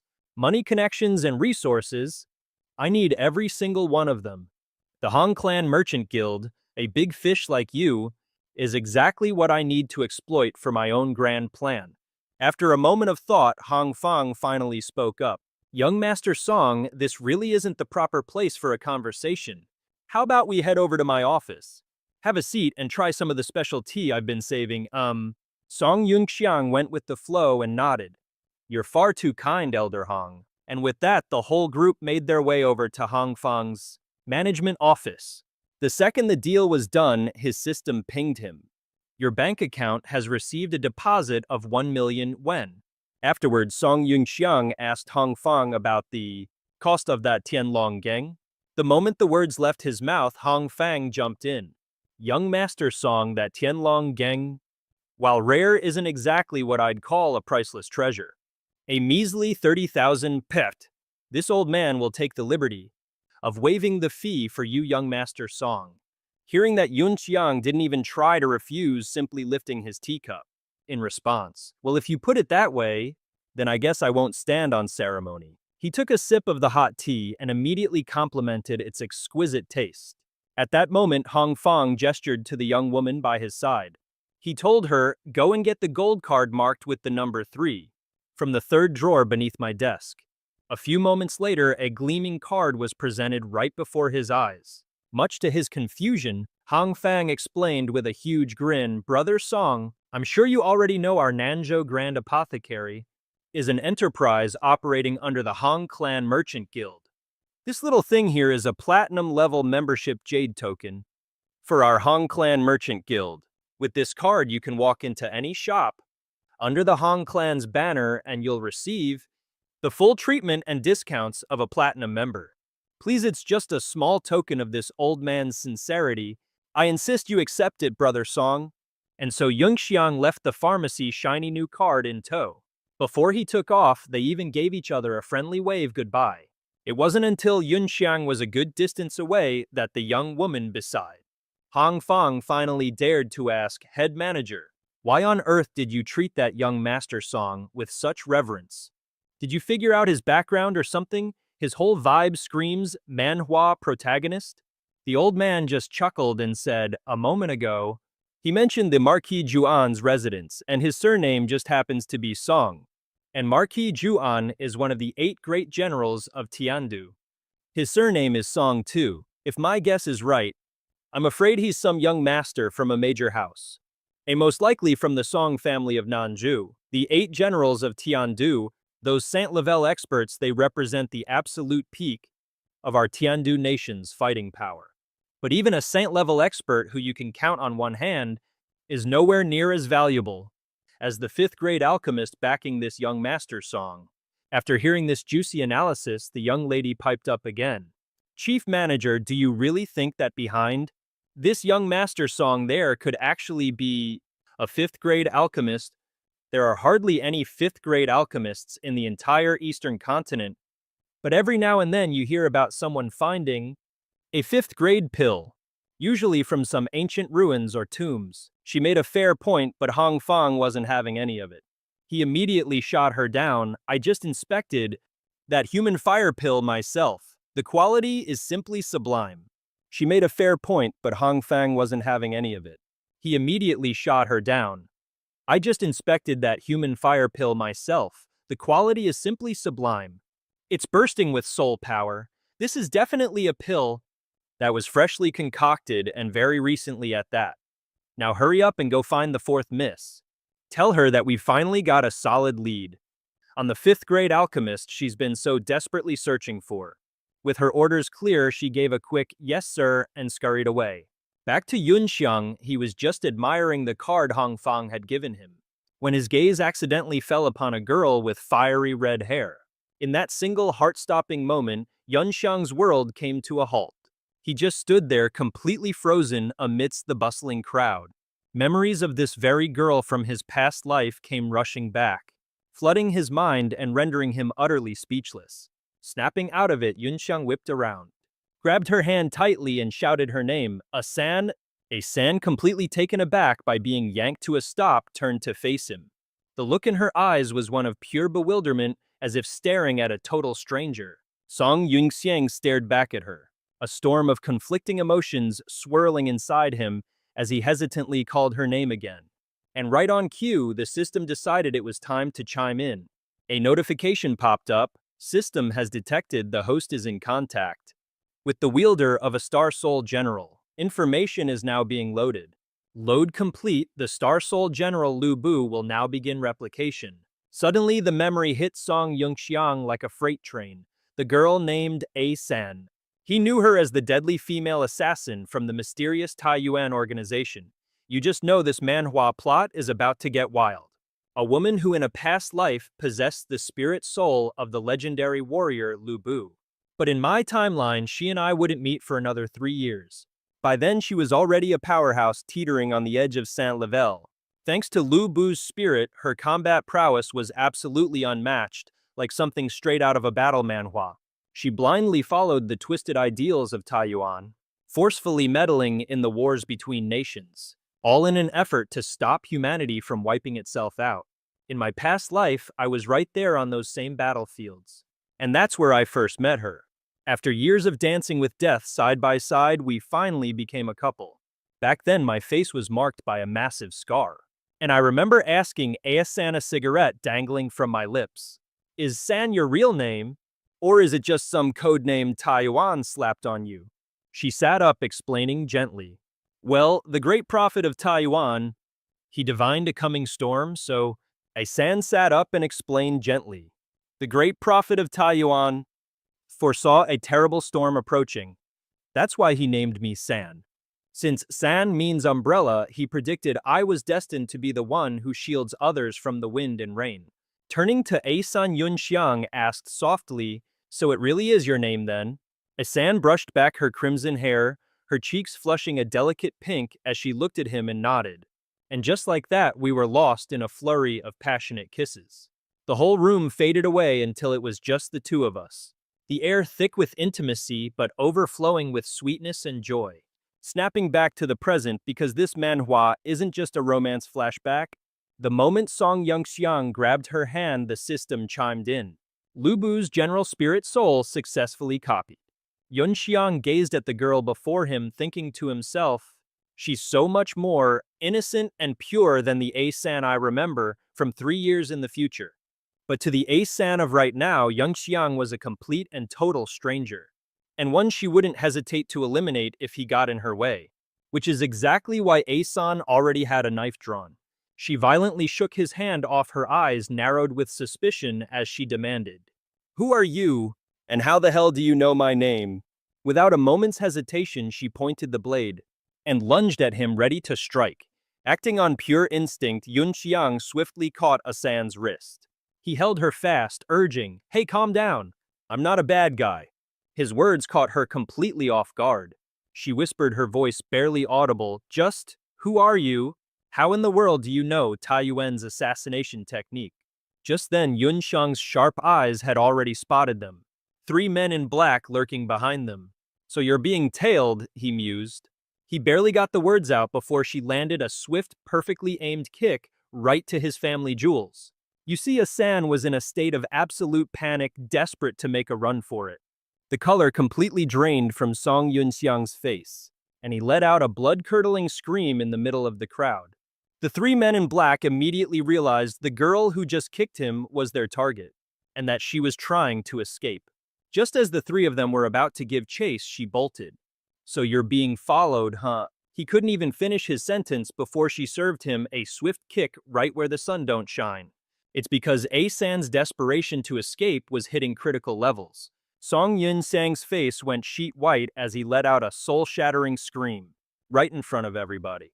The three goons in black instantly recognized the one who delivered the blow as their target, and she was making a break for it. But as they prepared to chase her, a massive wave of energy exploded from A-san's body. A moment later, a brilliant beam of light shot down from the sky and slammed into the middle of the forest, streaking past Yunxiang, who was still trembling in agony.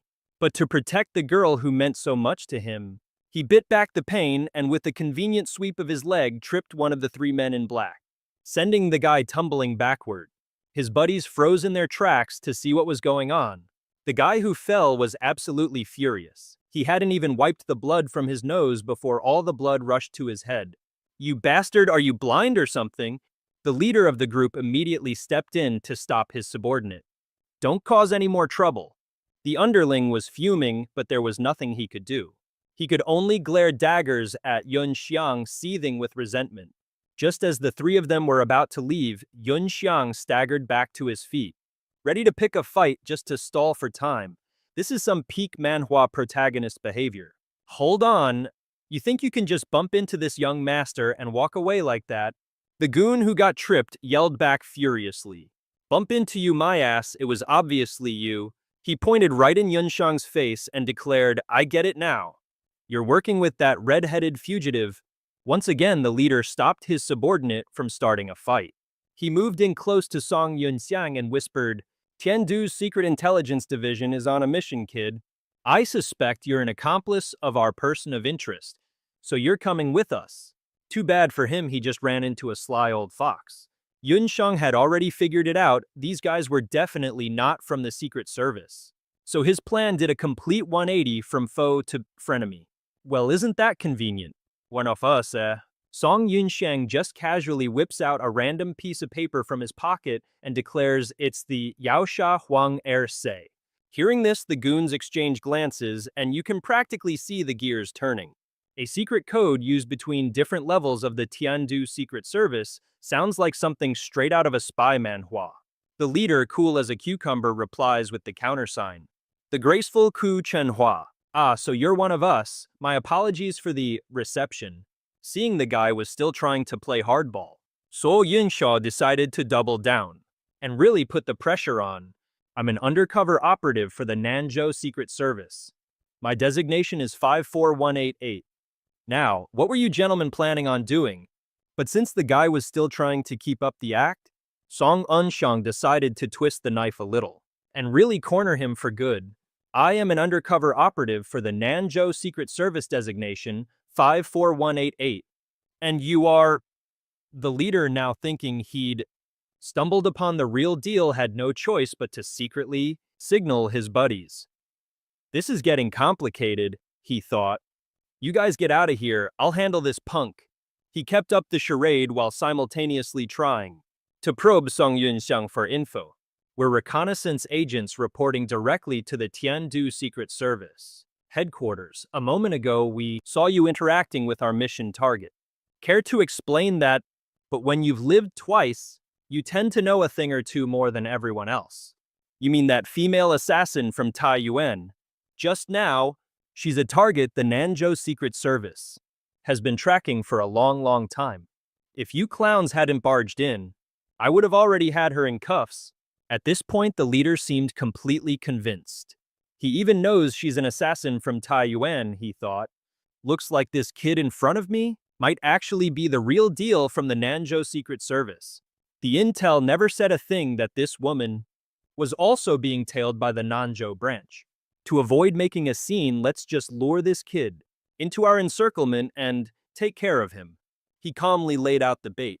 "If that's the case, my friend, why don't you join us? We can walk and talk." Song Yunxiang, wanting to see what kind of game they were playing, simply nodded and said, "All right, but let me just report to my superior first." The guy practically had a panic attack and immediately stopped him. "Brother, you can't do that. We suspect that there might be a mole from Taiwan." hidden within your southern continent's secret spy division. That's why this little operation of ours is completely off the books. We couldn't notify your people. So please don't file a report just yet. You wouldn't want to mess up our plan to spring the trap, would you? Hearing that something clicked for Yunxiang, he played along, asking, "Oh, so you guys actually have a trap set up?" The leader puffed up his chest, "But of course, my men on the outskirts of the city have already set up the perfect encirclement.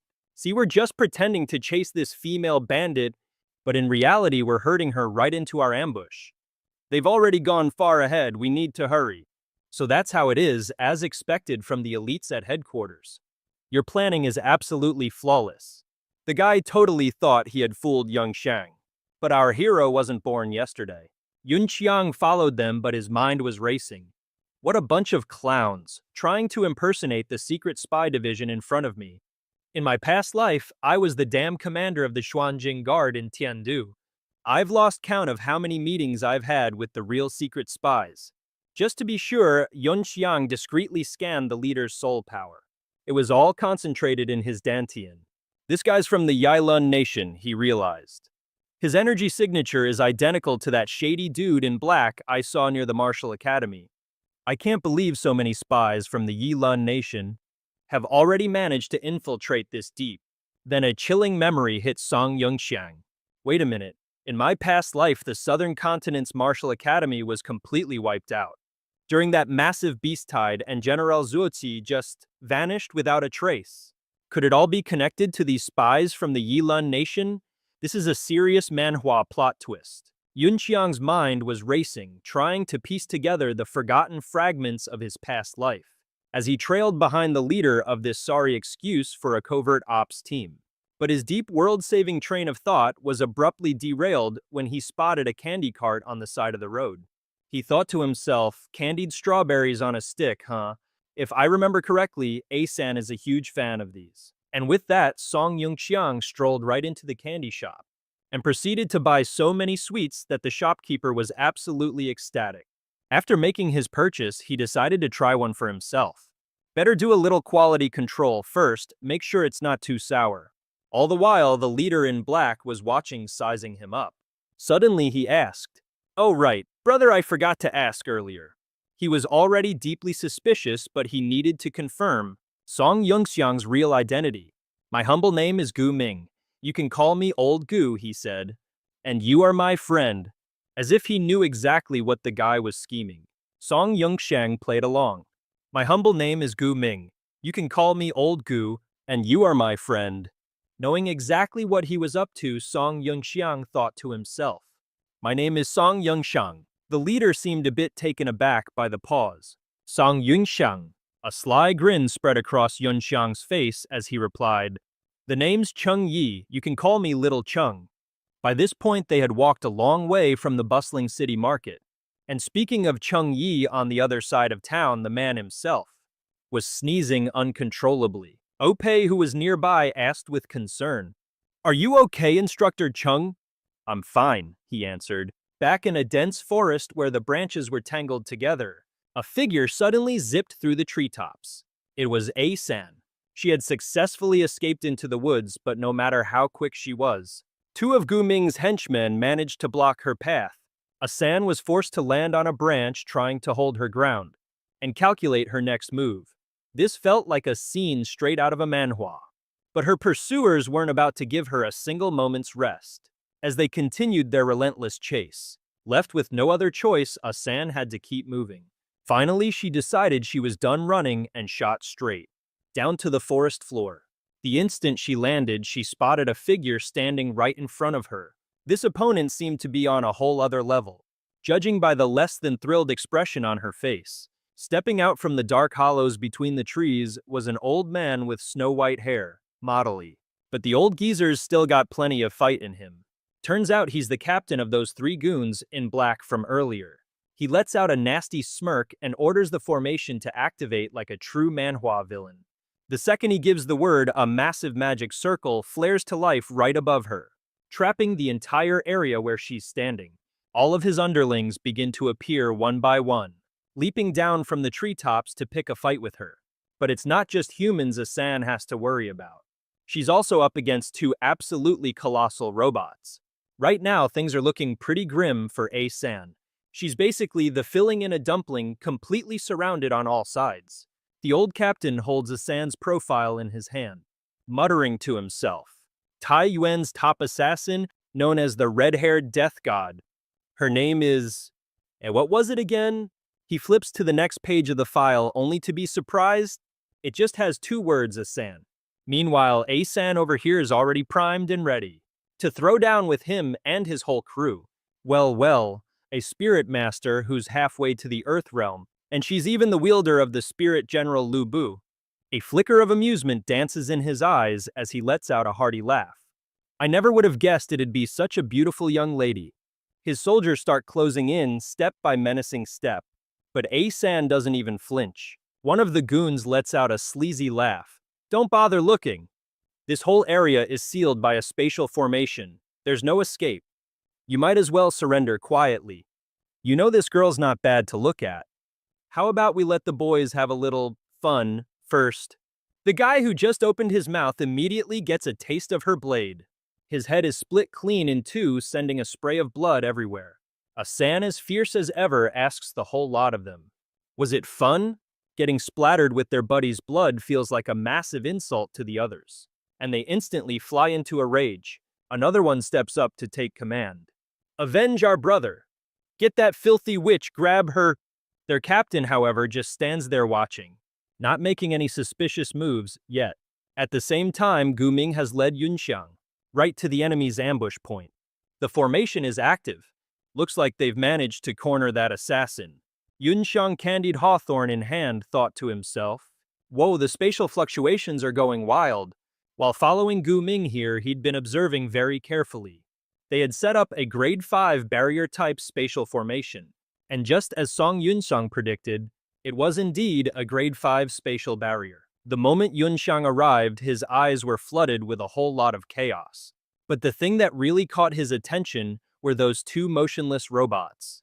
Gray psionic robots, the city guard's personal mechs. Looks like these guys, after entering the city, used some kind of shortcut within Tiandu's inner sanctum to get their hands on a Star Soul General's soul abode. Gu Ming went to report his arrival to his captain, but the old geezer just gave a cold grunt in response and went right back to being silent. Gu Ming went to report his arrival to his captain, but the old geezer just gave a cold grunt in response and went right back to being silent. Gu Ming went to report his arrival to his captain, but the old man just gave a cold grunt and resumed his silence. Meanwhile, A-san was still busy single-handedly carving through the black-robed goons, not even flinching at a single one that charged her. In the middle of her relentless slaughter, a familiar figure made her look up. It was Yunxiang, who with that candy still in his hand gave a little welcoming wave and chimed in, well, we meet again. The guy was still casually using the stick from his candied fruit to poke his own cheek. But instinct, now that's a terrifying thing. Song Yunxiang's hand shot out, instinctively grabbing the collar of a nearby black-robed dude and yanking the poor guy in front of him to block A-san's incoming blade. He furiously yelled, "What are you attacking me for? That was dangerous. I'm not with these clowns." A-san was having a full-blown existential crisis. Just who was this man? Is he the protagonist of some crazy manhwa? He clearly had the piddling cultivation of a yellow rancor, yet he somehow managed to dodge her attack. The old captain of the black-robed squad watched one of his own men die because of Song Yun Sheng and just stood there, completely silent. He then turned to Gu Ming. He scrunched up his face in annoyance and demanded, "Who is this guy?" Gu Ming shuffled closer to the old man and explained everything in detail. Apparently, this punk claims to be a secret agent, from the Nanzhou Secret Service. Hearing this, the old geezer instructed Gu Ming, if he's just some stray fish that swam into our net, then it's his unlucky day.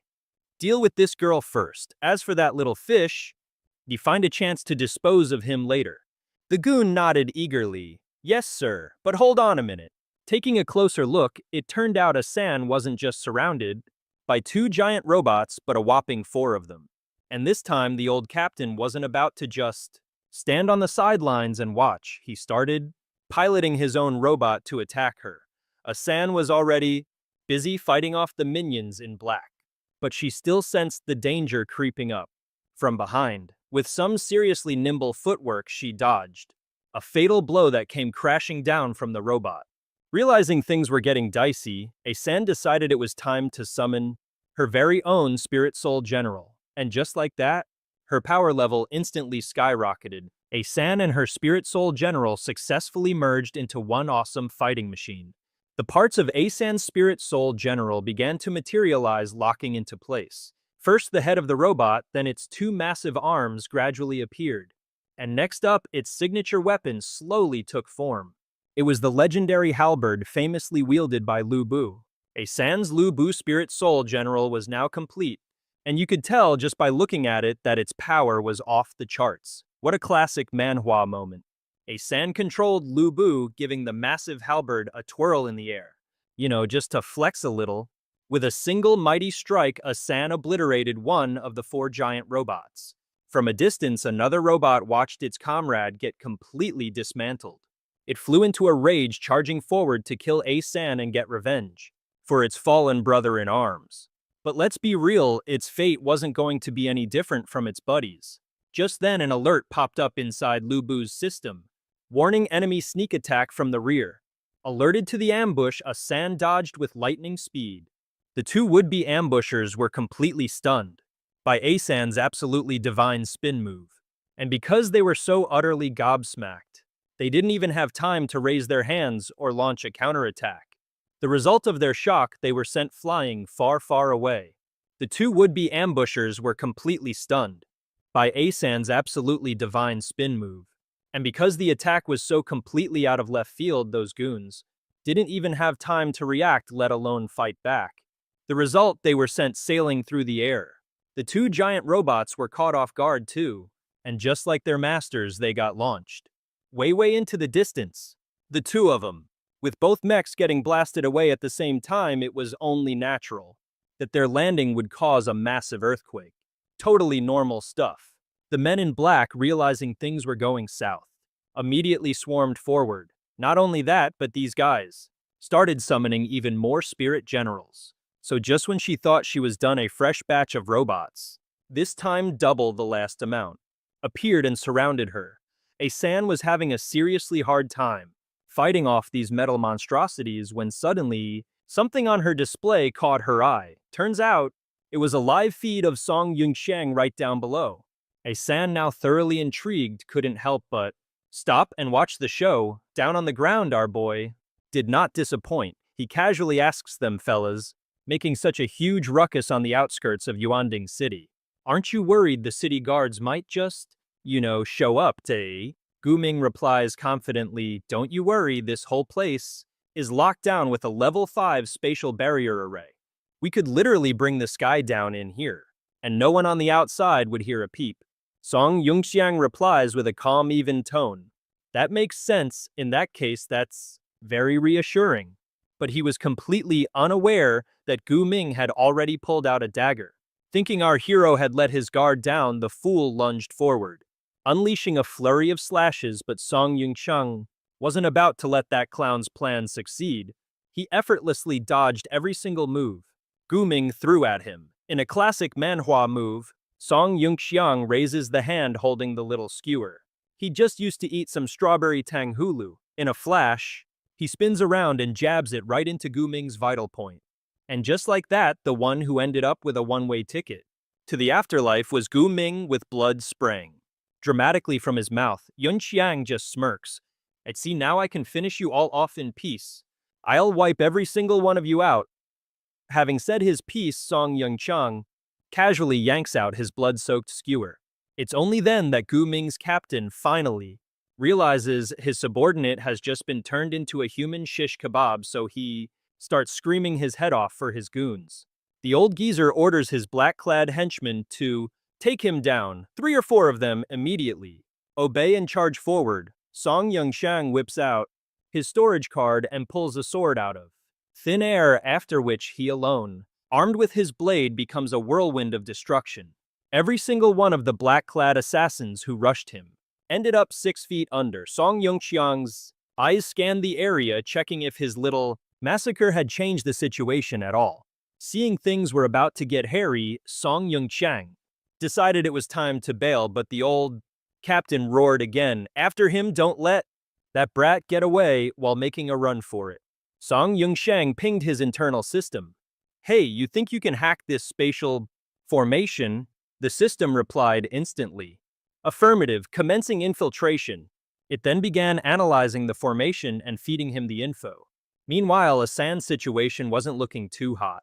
Her spear seemed to be on its last legs. And to make matters worse, she was still completely surrounded by the spirit generals of these Yilun Kingdom thugs. By now, Asan was completely gassed. Sweat was pouring down her face, making it hard to even see her targets. The old captain was busy directing the assault on Song Yunxiang when a loud noise from Lu Bu's direction made him look up. He barked an order to the man beside him. "It's time to capture Lu Bu, activate the star-imprisoning soul-locking formation." Just then, countless magic circles materialized around Asan's spirit general Lu Bu. From these glowing circles, an army of chains shot out, ensnaring Lu Bu. The magic arrays popped up on all sides, relentlessly firing off more chains. Even Lu Bu's neck was caught and bound. This made it nearly impossible for Asan, who was inside, to move an inch, no matter how much she struggled. Both of her own arms were chained up as well. This meant Lu Bu's spear was effectively neutralized, rendered completely useless for the time being.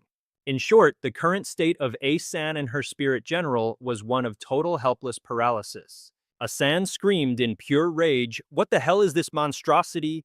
This is infuriating." Asan tried desperately to break free, but she couldn't. She flexed every muscle in her body, trying to shatter the chains, but they wouldn't even budge.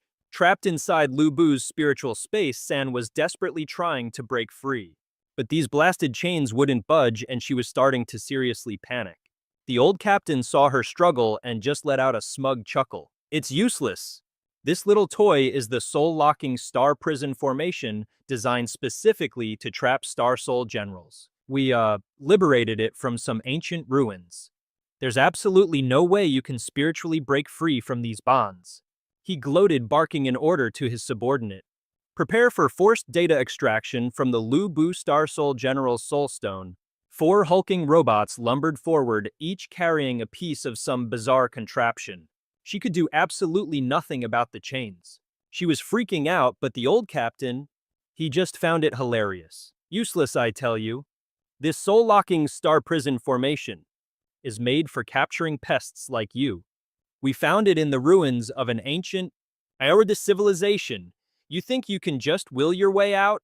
"Not a chance in hell," he scoffed. Puffing out his chest, he ordered his men. "Get ready, we're starting the forced extraction of the Lu Bu Star Soul General's Soulstone data." The 4 giant robots brought out something shaped like a colossal bullet and placed it right in front of Lu Bu. Then the tip of the bullet bloomed open like a 4-petaled flower, revealing a nasty-looking barrel in the center.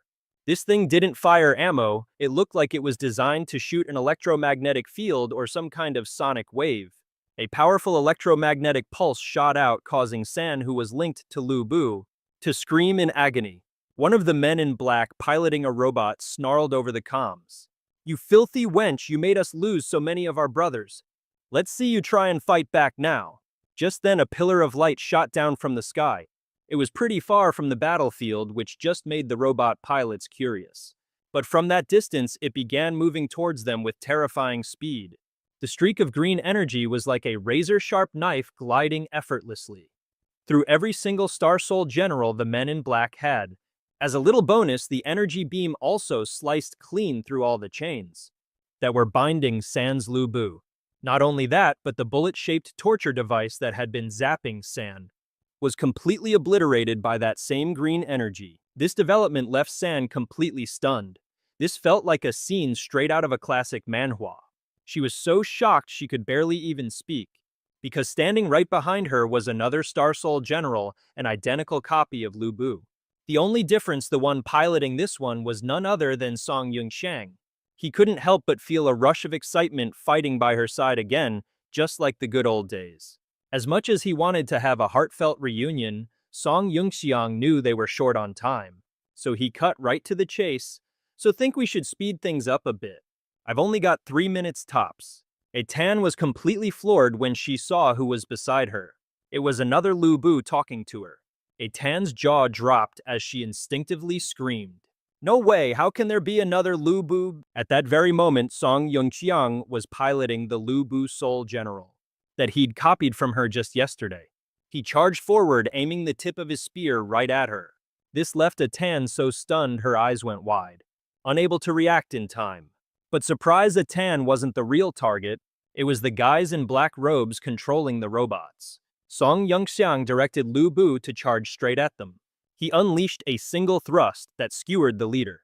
The guy didn't even have time to scream before he was deleted from existence. Song Yongxiang growled, "Next time you think about touching one of my people, you'd better ask yourself if you're even qualified." Seeing their boss get turned into a human shish kebab, the remaining thugs were terrified.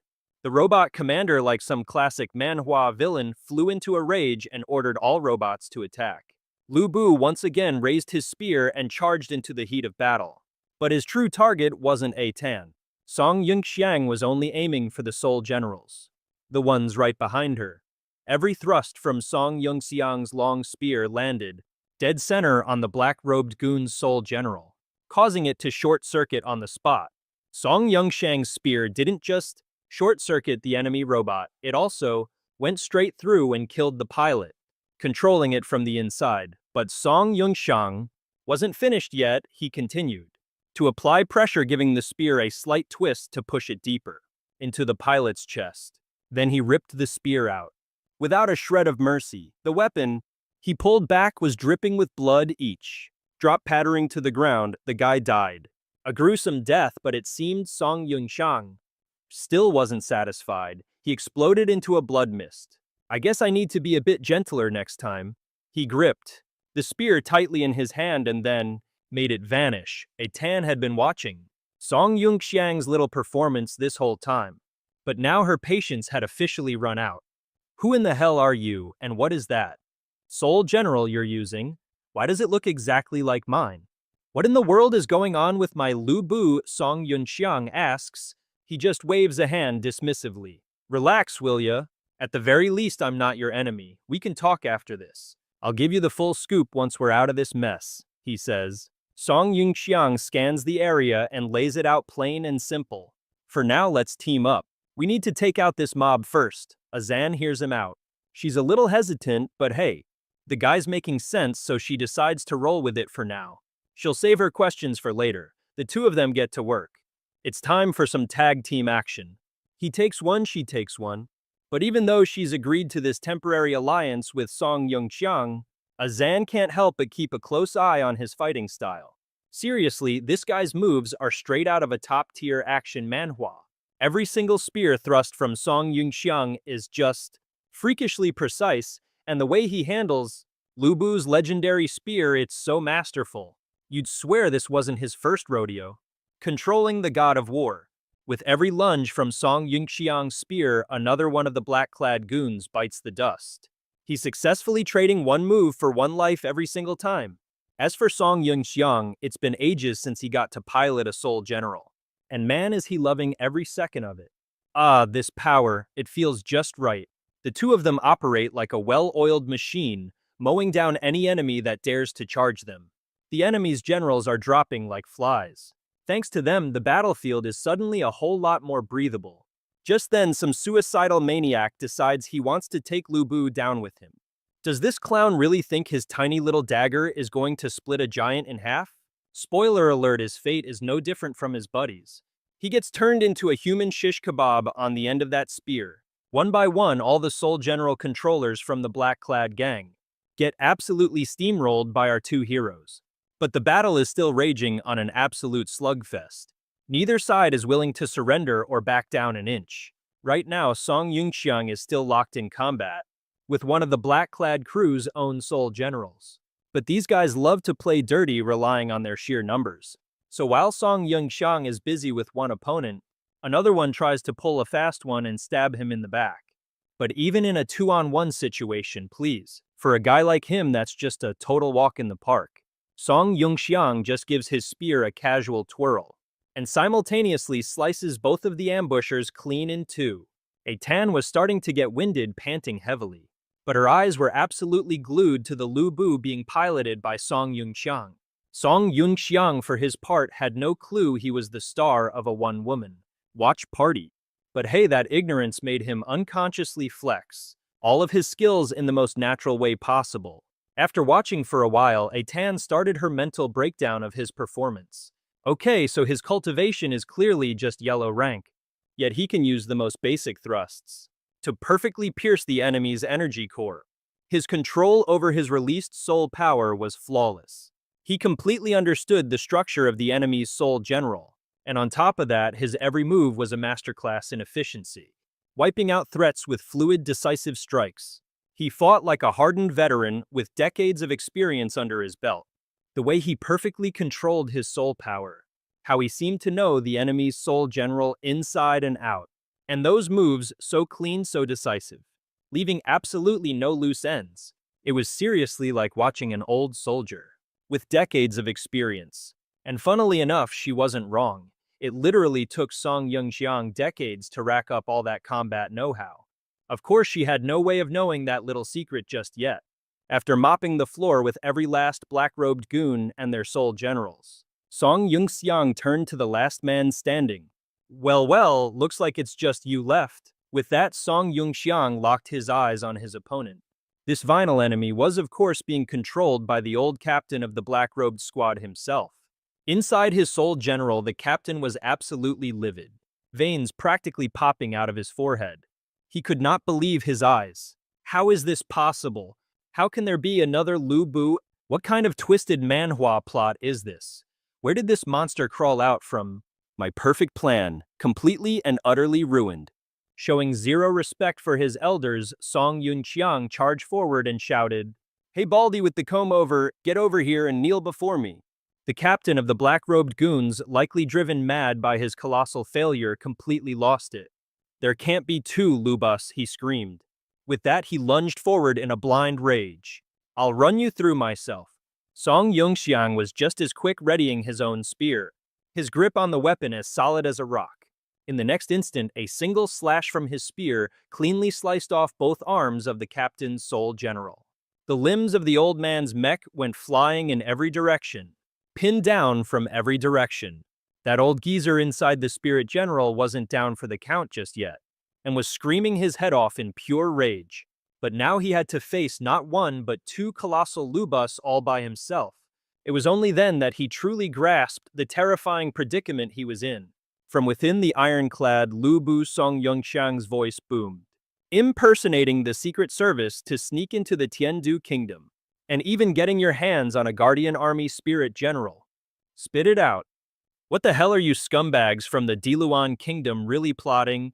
Even through the armor, the absolute shock in the old man's voice was unmistakable. Facing down two enormous Lubus at the same time, he was finally realizing just how terrifyingly outmatched he was. The sheer power his opponent possessed was finally sinking in. From within the ironclad, Lu Bu, Song Yunxiang spoke, impersonating the Secret Service to sneak into the Tiandu Kingdom, and even getting your hands on a Guardian Army Spirit General. Spit it out already.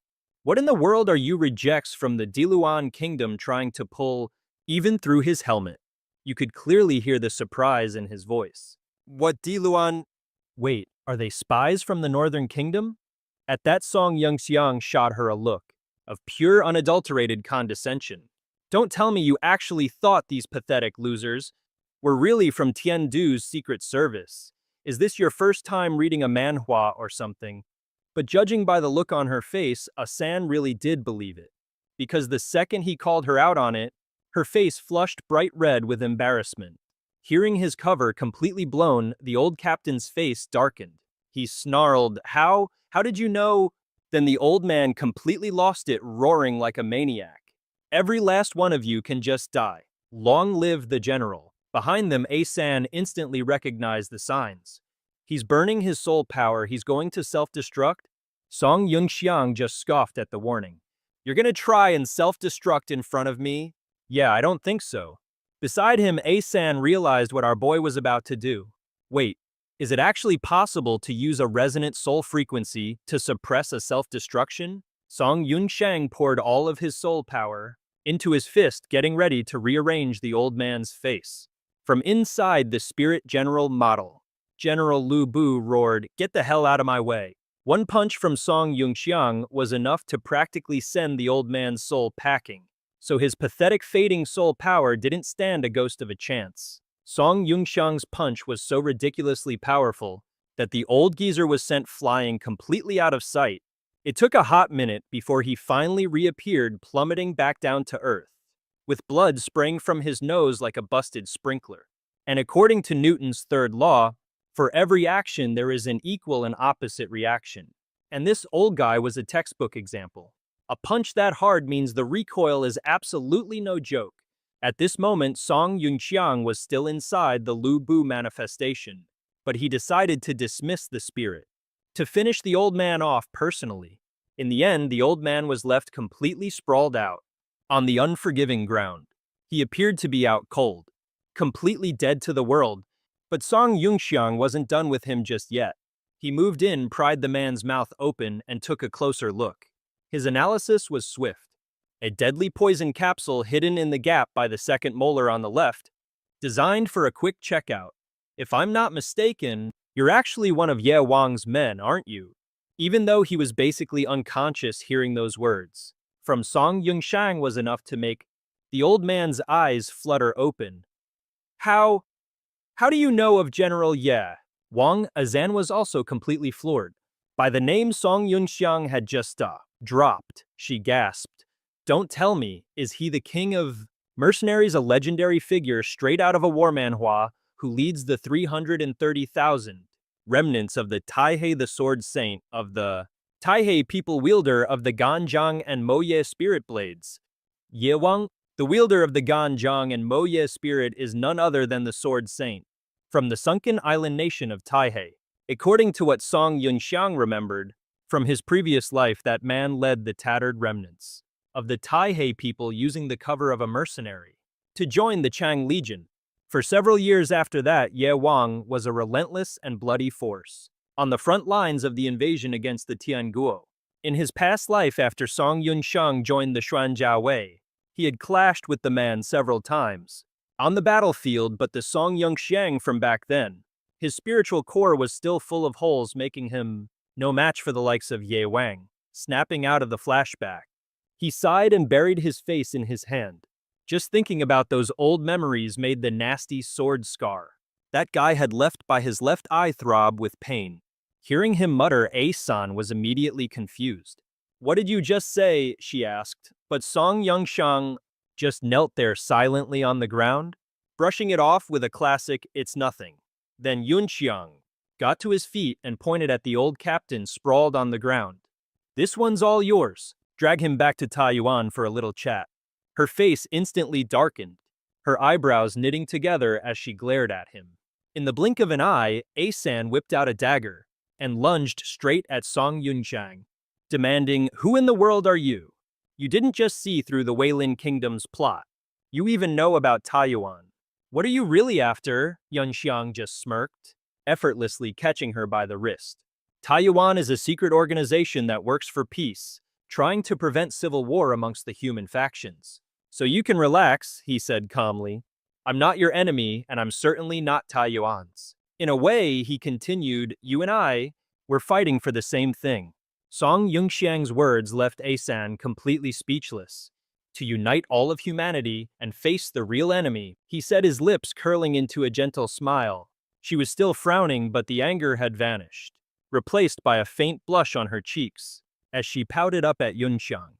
Seeing his chance, he smoothly plucked the dagger right out of A-san's hand. A second later, the dagger was gone, and in a move straight out of a classic manhwa, he'd replaced it with a skewer of candied strawberries and a storage card. With a charming smile, Song Yunxiang offered the sweet treat to the completely bewildered girl, while finally introducing himself by name. A little flustered, A-san reached out and took the skewer, watching in utter confusion as he turned his back to her and began to walk away. "Sorry, A-san," he thought to himself. "There are some things I can only tell you when the time is right." A moment later, she blushed, holding up the candy skewer, wondering How on earth Song Yongxiang knew she loved this stuff? Asan glanced at his retreating figure one more time and came to a conclusion. What a seriously weird dude. Meanwhile, Yongxiang had silently sat down next to the pile of bodies and started rummaging around for something. It was only then that she noticed the storage card in her own hand. But she had absolutely no clue what it was. Looking over, she saw him pull out several more storage cards from the corpses. He examined them for a moment before grumbling in annoyance. Why are all these guys so dirt poor? There's nothing even remotely valuable in their storage cards. And that's when the light bulb went off in Asan's head. She pointed an accusing finger straight at Song Yongxiang. So, she yelled, you only did all that to loot their stuff. A second later, her face turned bright red as she face-palmed. Ugh, and to think I was just having nice thoughts about you. Turns out you just wanted to snatch up all the battle spoils. Yunxiang, seeming to read her mind like some kind of manhwa protagonist, just raised an eyebrow. You're not by any chance thinking something rather impolite about me, are you? Busted. She immediately looked guilty and awkwardly turned her head away. You money-grubbing psycho, she muttered resentfully. Hearing this, Song Yongxiang slowly got to his feet.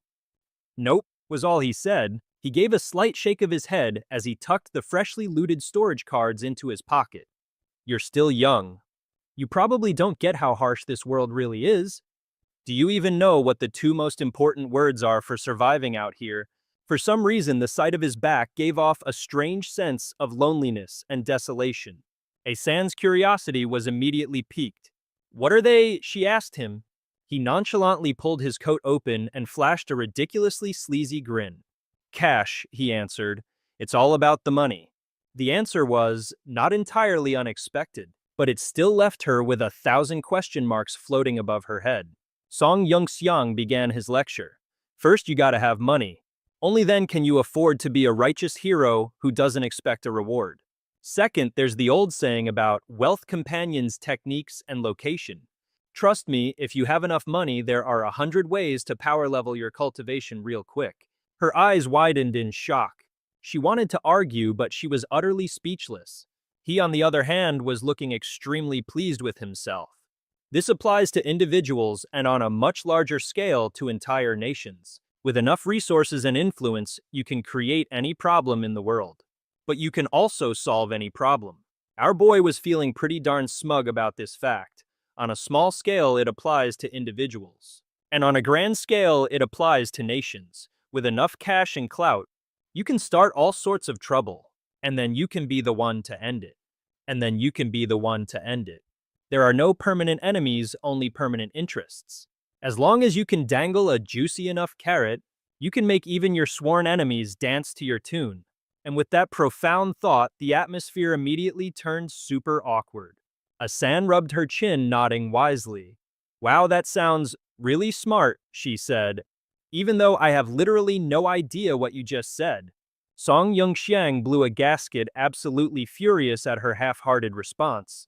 Just then, a few bizarre streaks of purple lightning sizzled across the distant sky. The heavens darkened in an instant, and countless raging winds began to howl and swirl. He immediately snapped to high alert.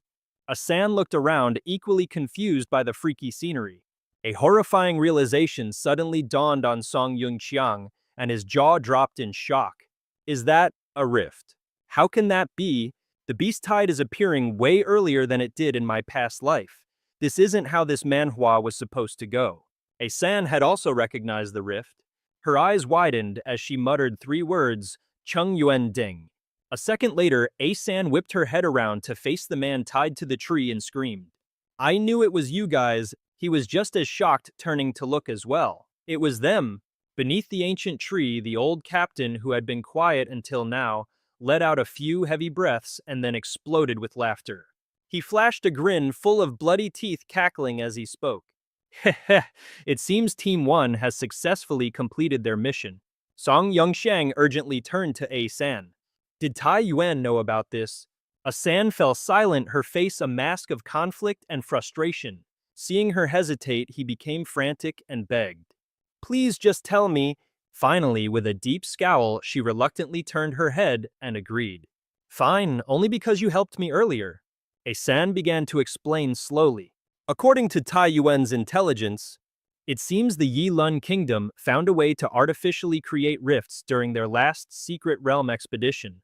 They plan on weaponizing this technology. My whole mission here in Nanzhou was to investigate this very thing. As she said this, she seemed to be thinking to herself, only because you helped me earlier.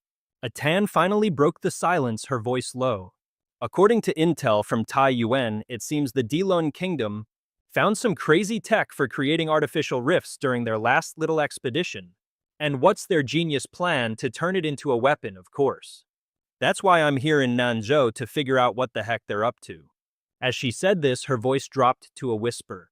To investigate this, Shen lowered his head, a Tan's brow furrowed with pure annoyance.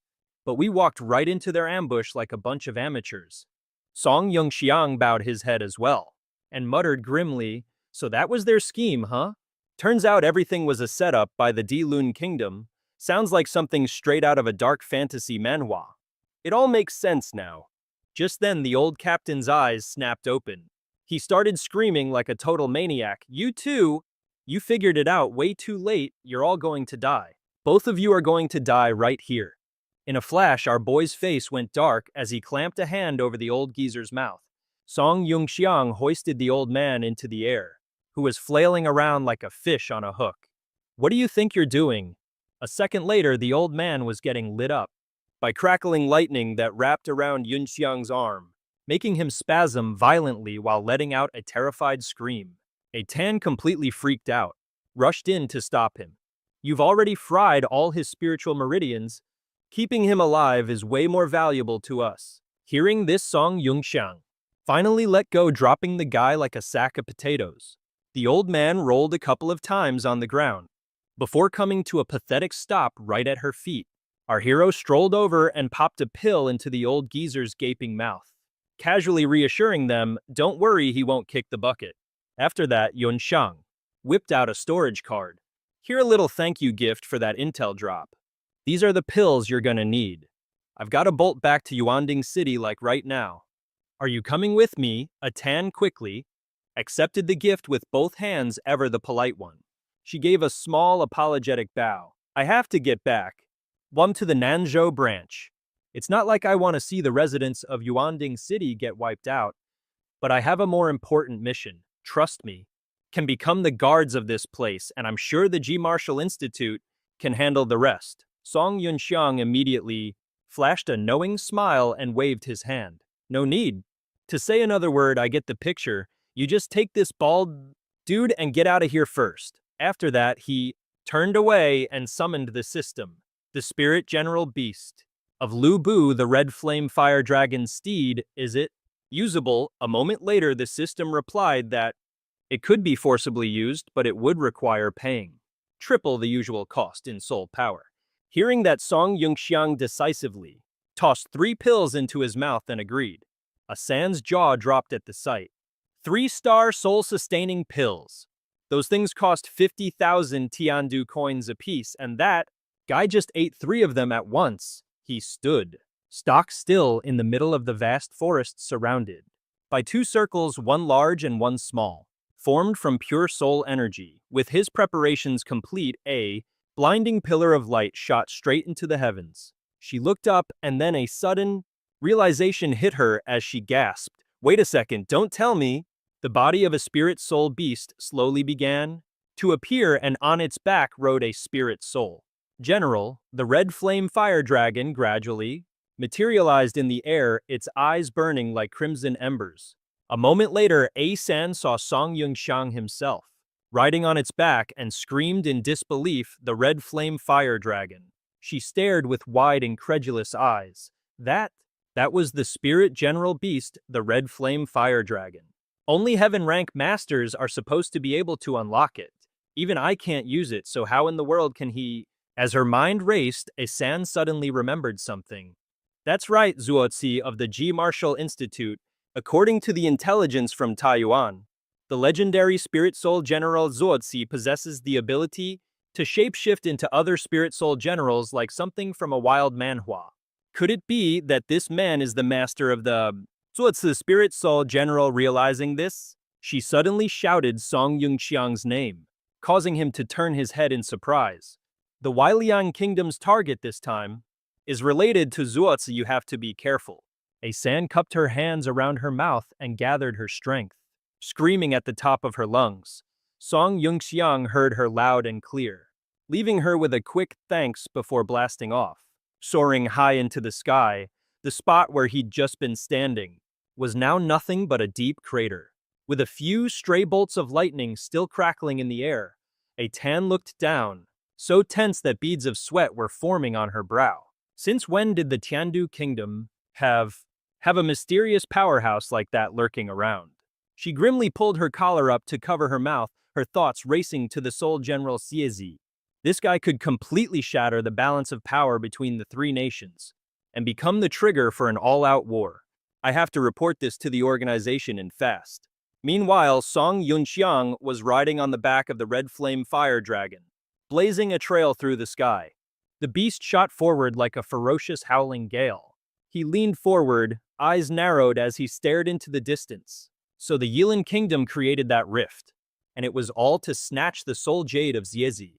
No wonder in his memories of his past life, the records of the soul jade's location went completely cold after the beast tied in this Manhwa. Song Yungxiang couldn't help but wonder if it was because of him that the rift had appeared ahead of schedule. Was it because he interfered with the soul jade this morning? Or was it because he crashed A Tan's ambush? Whatever. If my actions can actually change history, then I absolutely have to save them. With his mind made up, Yunxiang let out a great shout, ordering the red flame fire dragon to accelerate, shooting forward like a missile. Right now, Yuanding City was engulfed in smoke and flames that reached for the heavens. In the western district, mixed with the crackle of burning fires, were the desperate screams and cries for help from the miserable citizens. Guo Yuan was down on one knee, putting all her body weight onto the sword she'd plunged into the ground, just to keep herself from collapsing. Just then, the Yuanding City Guard arrived, specifically the 5th Squad of the Western District's patrol unit, forming a line between her and a pack of ravenous beasts. "Instructor Guo, are you all right?" A guard captain stepped forward, carefully helping her up. The woman they called Instructor Guo was none other than Guo Yuan, a Xuan rank elementary instructor from the Mecha Academy. She frowned, panting for breath. "Captain Chu, thank you for stepping in just now." Without turning back, he replied, "Don't be so formal. If anything, I should be the one thanking you for bringing your students as reinforcements." This was Guo Yuan, a Xuan rank instructor from the Martial Arts Academy. She frowned, gasping for breath. "Captain Zhu, thank you for stepping in to help just now." Without even turning his back, he replied, "Don't mention it. I'm the one who should be thanking you for leading your students here to help. Thanking you for bringing your students to our aid." The man speaking was the captain of the 5th Squad of the West City Garrison, a peak-level warrior named Zhu Tong, his brows furrowed with regret, feeling he had led them to their deaths. Zhu Tong looked on in agony at the bodies of the students lying scattered across the ground. As he spoke, his grief turned to unbridled rage. He whipped his head around to glare at the colossal beasts before him, cursing them as the monsters they were. Suddenly, one of the guards screamed out, calling to Zhu Tong 2 more on the left. He warned, his voice laced with panic. Another one popped up at our 11 o'clock position on the right. Then another guard froze, his eyes widening in shock. As he realized something terrifying, he began to tremble, his eyes darting around as he counted the number of beasts that had appeared. A moment later, he announced in sheer horror, We're screwed. There are 40 of them on the right, the remaining men were instantly gripped by fear. There's only a handful of us left. We can't possibly hold out for long. Should we retreat now? Zhu Tong immediately roared back, "Retreat is not an option. Our orders were to defend this position to the death. We must stop these beasts from breaking through the perimeter. We cannot allow our brothers to have died in vain," he declared. "We are the soldiers of Tiandu. We face mountains of blades and seas of fire, but we never back down. Tiandu will be victorious," he roared, raising his sword high. It was a declaration worthy of any epic Manhwa hero. His unwavering spirit instantly reignited the fighting will of the others. They joined his cry with renewed determination, roaring in unison, "Tiandu will be victorious." Even the 2 guards who were supporting Guo Yuan stared forward with grim resolve. In the heat of the moment, no one noticed what was happening far behind them. Behind a shattered wall, two terrified civilians were peeking out from their hiding spot. They watched as Ju Tong, he started giving orders. Instructor Guo will hold these beasts off. This is our chance. You lead the students and all the civilians behind us and retreat first. With that, he took a running start and leaped into the air. Ju Tong led the charge, followed closely by two other warriors who were running like the wind. They let out a unified battle cry, "Kill!" But these monsters were anything but tame. They roared back, opening their massive jaws lined with sharp fangs. Both sides radiating a kill or be killed aura, charged head-on at each other. This action-packed manhwa scene was just getting started. Ju Tong swung his sword down, but the beast actually managed to catch the blade. Suddenly, where did he pull another sword from? While the monster was preoccupied with the first sword, Ju Tong used the second one to land a brutally painful slash. On the other side, Mu Fenyun asked, "Instructor Guo, are we really supposed to fall back?" Guo Yuan bowed his head. "I've already sent a request for reinforcements to headquarters. Just hold on a little longer, they should be here soon." Hearing this, the kid immediately raised his sword, eager to rush forward and help the others fighting. The moment Mu charged in, he was sent flying by a beast losing his grip on his sword. Instantly, another monster lunged, pinning his head down with its claws. Before Mu even had a chance to defend himself, then it opened its blood-red, seemingly bottomless mouth, planning to swallow him whole, ignoring how fiercely Fatty struggled. And just like that, one of his arms was decisively chomped off and devoured. Breaking out in a cold sweat, Fatty let out a blood-curdling scream of agony. Across the way, Four Eyes, who was desperately fighting his own beast, yelled out his name, seeing the monster over there, opening its mouth again to eat the rest of his teammate. He began to panic.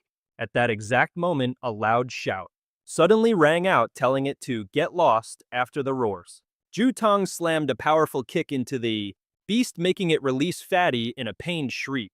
He frantically helped the other guy up from the ground, telling Fatty to get on his feet. Just then, over on the other side, Four Eyes was getting manhandled by a massive beast. It had him by the leg, trying to drag him up while he desperately clung to the ground, digging a freaking crater in the process. Another student was fending off the gaping blood-red maw of a different monster, anxiously shouting over his shoulder, "Hey!" But just then the beast whipped out its claws. With a lightning-fast strike, that poor guardian was sent flying. He crashed hard onto the dirt. A moment later, what was left of the group huddled together, completely surrounded by the pack of monsters. The other guardian was getting stomped on by a curled, grotesque foot, pinned mercilessly to the ground. Meanwhile, poor Four Eyes was being grabbed by multiple beasts, who were yanking on his arms and legs like a demonic tug-of-war. On the verge of breaking, a frantic Ju Dong yelled at Guo Yuan, "Where the hell is our backup?" He turned his head, his voice trembling. We're not actually going to die here, are we?" As if on cue, a monster lunged forward, its razor-sharp claws extended. Its arm smacked Guo Yuan's sword right out of her hand, thrown completely off balance. She stumbled backward and fell. A nearby guardian saw it happen and screamed in terror. "Instructor Guo!" The beast balled its hand into a fist, raising it high into the air, ready to deliver the final blow to Guo Yuan. The other guardian was absolutely petrified, frozen in place. Witnessing this classic manhwa cliffhanger, all she could do was lie there and pray. "Oh God, please anyone just get here now." Inside the shell of her mech, Go Yan braced herself desperately, hoping someone would come to their rescue. The folks hiding behind the ruined wall were watching the whole disaster unfold with bated breath. At this point, all they could do was pray for a miracle. Seeing how dire the situation was, Ju Dong lost it. "Why isn't the guardian moving?" he shrieked. The monster didn't hesitate for a second. Its massive fist came hurtling down. Go Yan had no way to dodge. She could only lower her head and accept the attack. Inside the cockpit, she turned her face away, unable to watch the beast that was about to end her. In the very instant, she closed her eyes, waiting for death. And then out of nowhere, a brilliant blue light flashed across the scene. That beam of light pierced straight through the monstrous beast, right in front of Guo Yuan's face. Ju Tong was absolutely speechless. He could not believe what he had just seen. The other robots all they got handled. They were sent flying by some other mysterious force. This completely unexpected turn of events startled everyone. The group hiding behind the wall was also freaking out, wondering what in the world that was. The thing landed with so much force that it kicked up a massive cloud of dust. After the dust began to settle, they finally saw what it was: a spear. The horde of beasts was utterly confused by this whole spectacle, and from behind that veil of dust, a massive figure slowly began to walk forward. Each step this guy took was brimming with power, enough to make anyone's knees tremble. What an entrance straight out of a manhwa! He stretched out his hand, commanding his power. A blue light began to emanate from his palm. The nearby spear sensed its master's call and began to dematerialize before everyone's stunned eyes. The spear dissolved into a cloud of floating blue particles. These glowing specks of light then flew towards Song Yunxiang's hand and started to coalesce. In an instant, a complete spear materialized in his grasp. He raised the weapon high and gave it a few expert twirls in the air, just for style points. Then Song Yunxiang spurred on his Qiyan Huolong, charging straight into the chaos. The pack of beasts gathered together, growling as they watched him approach. Then with a roar, they ferociously lunged towards him. Song Yunxiang's entire body looked like a streaking blue flame, rushing forward at incredible speed. As he got closer, he gripped his spear with both hands and unleashed a devastatingly powerful swing right at the monster horde. A massive explosion immediately erupted at the front line, sending monster carcasses flying high into the air. Wasting no time, he immediately followed up with another attack. Everywhere he struck, things just detonated. The beasts were obliterated before they even had a chance to attack. Zhu Tong watched the absolute carnage unfold, and his mind was completely blown. His eyes were as wide as dinner plates, a perfect portrait of pure shock. Everyone watching from the sidelines was completely shell-shocked by the scene. Fatty stammered as he asked the instructor, is this the backup you called for? But Guoyuan was just as bewildered, with absolutely no idea what was going on. Zhu Tong couldn't help but wonder, what kind of astral general is that? It's just too overpowered, like something straight out of a manhwa, after wiping the floor with the horde of beasts. Song Yunxiang emerged triumphantly from the smoke, riding his majestic horse. Then he shouted one word: release. His astral general Lu Bu and the Crimson Flame Dragon immediately vanished into thin air. Everything disappeared, leaving him floating solo, inside an energy sphere in mid-air. Song Yunxiang slowly descended to the ground, and the sphere dissipated along with him. Everyone else was anxiously hiding behind a wall, peeking out to see what would happen next. As he walked over, he calmly explained, "Hey, no need to be so tense. I'm just a humble passerby." Spotting a flag bearer lying motionless on the ground, Song Yunxiang leaned down and declared, "The flag of the Tiandu nation does not belong in the dirt." He immediately took the flag from the man's hands and planted it firmly into the ground.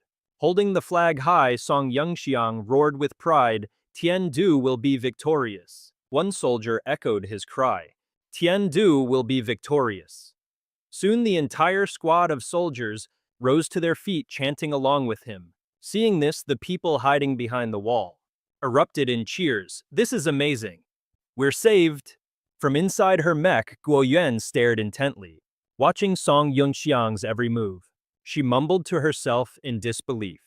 That's the uniform of the Mika Martial Academy. How could a powerhouse of this caliber possibly be a student there? Just then our hero's sharp eyes caught something. It was Shen Rowei, passed out nearby. Song Yunxiang immediately walked over to her and said, "This one's not dead yet." "Running into me is your lucky day, lady." He reached down, picked up the amulet beside her and announced, "I'll consider this payment for saving your life. This little trinket from your fiancé, it's mine now." With that settled, Song Yunxiang casually pulled out a medicinal pill. He gently placed it into Shen Rowei's mouth. Then ever so gently, he scooped her up and brought her back to the group. Zhou Tong bowed his head, his voice filled with gratitude. "Thank you for your assistance, senior." He quickly introduced himself. "This humble general is Zhou Tong, captain of the West City District's watch." Hearing this, one of his subordinates looked a little awkward. He leaned in and whispered, "A captain? This guy looks..." like a student from the Jiwoo Academy. You sure about calling him a senior? That comment instantly set Joe Tong off, who barked back.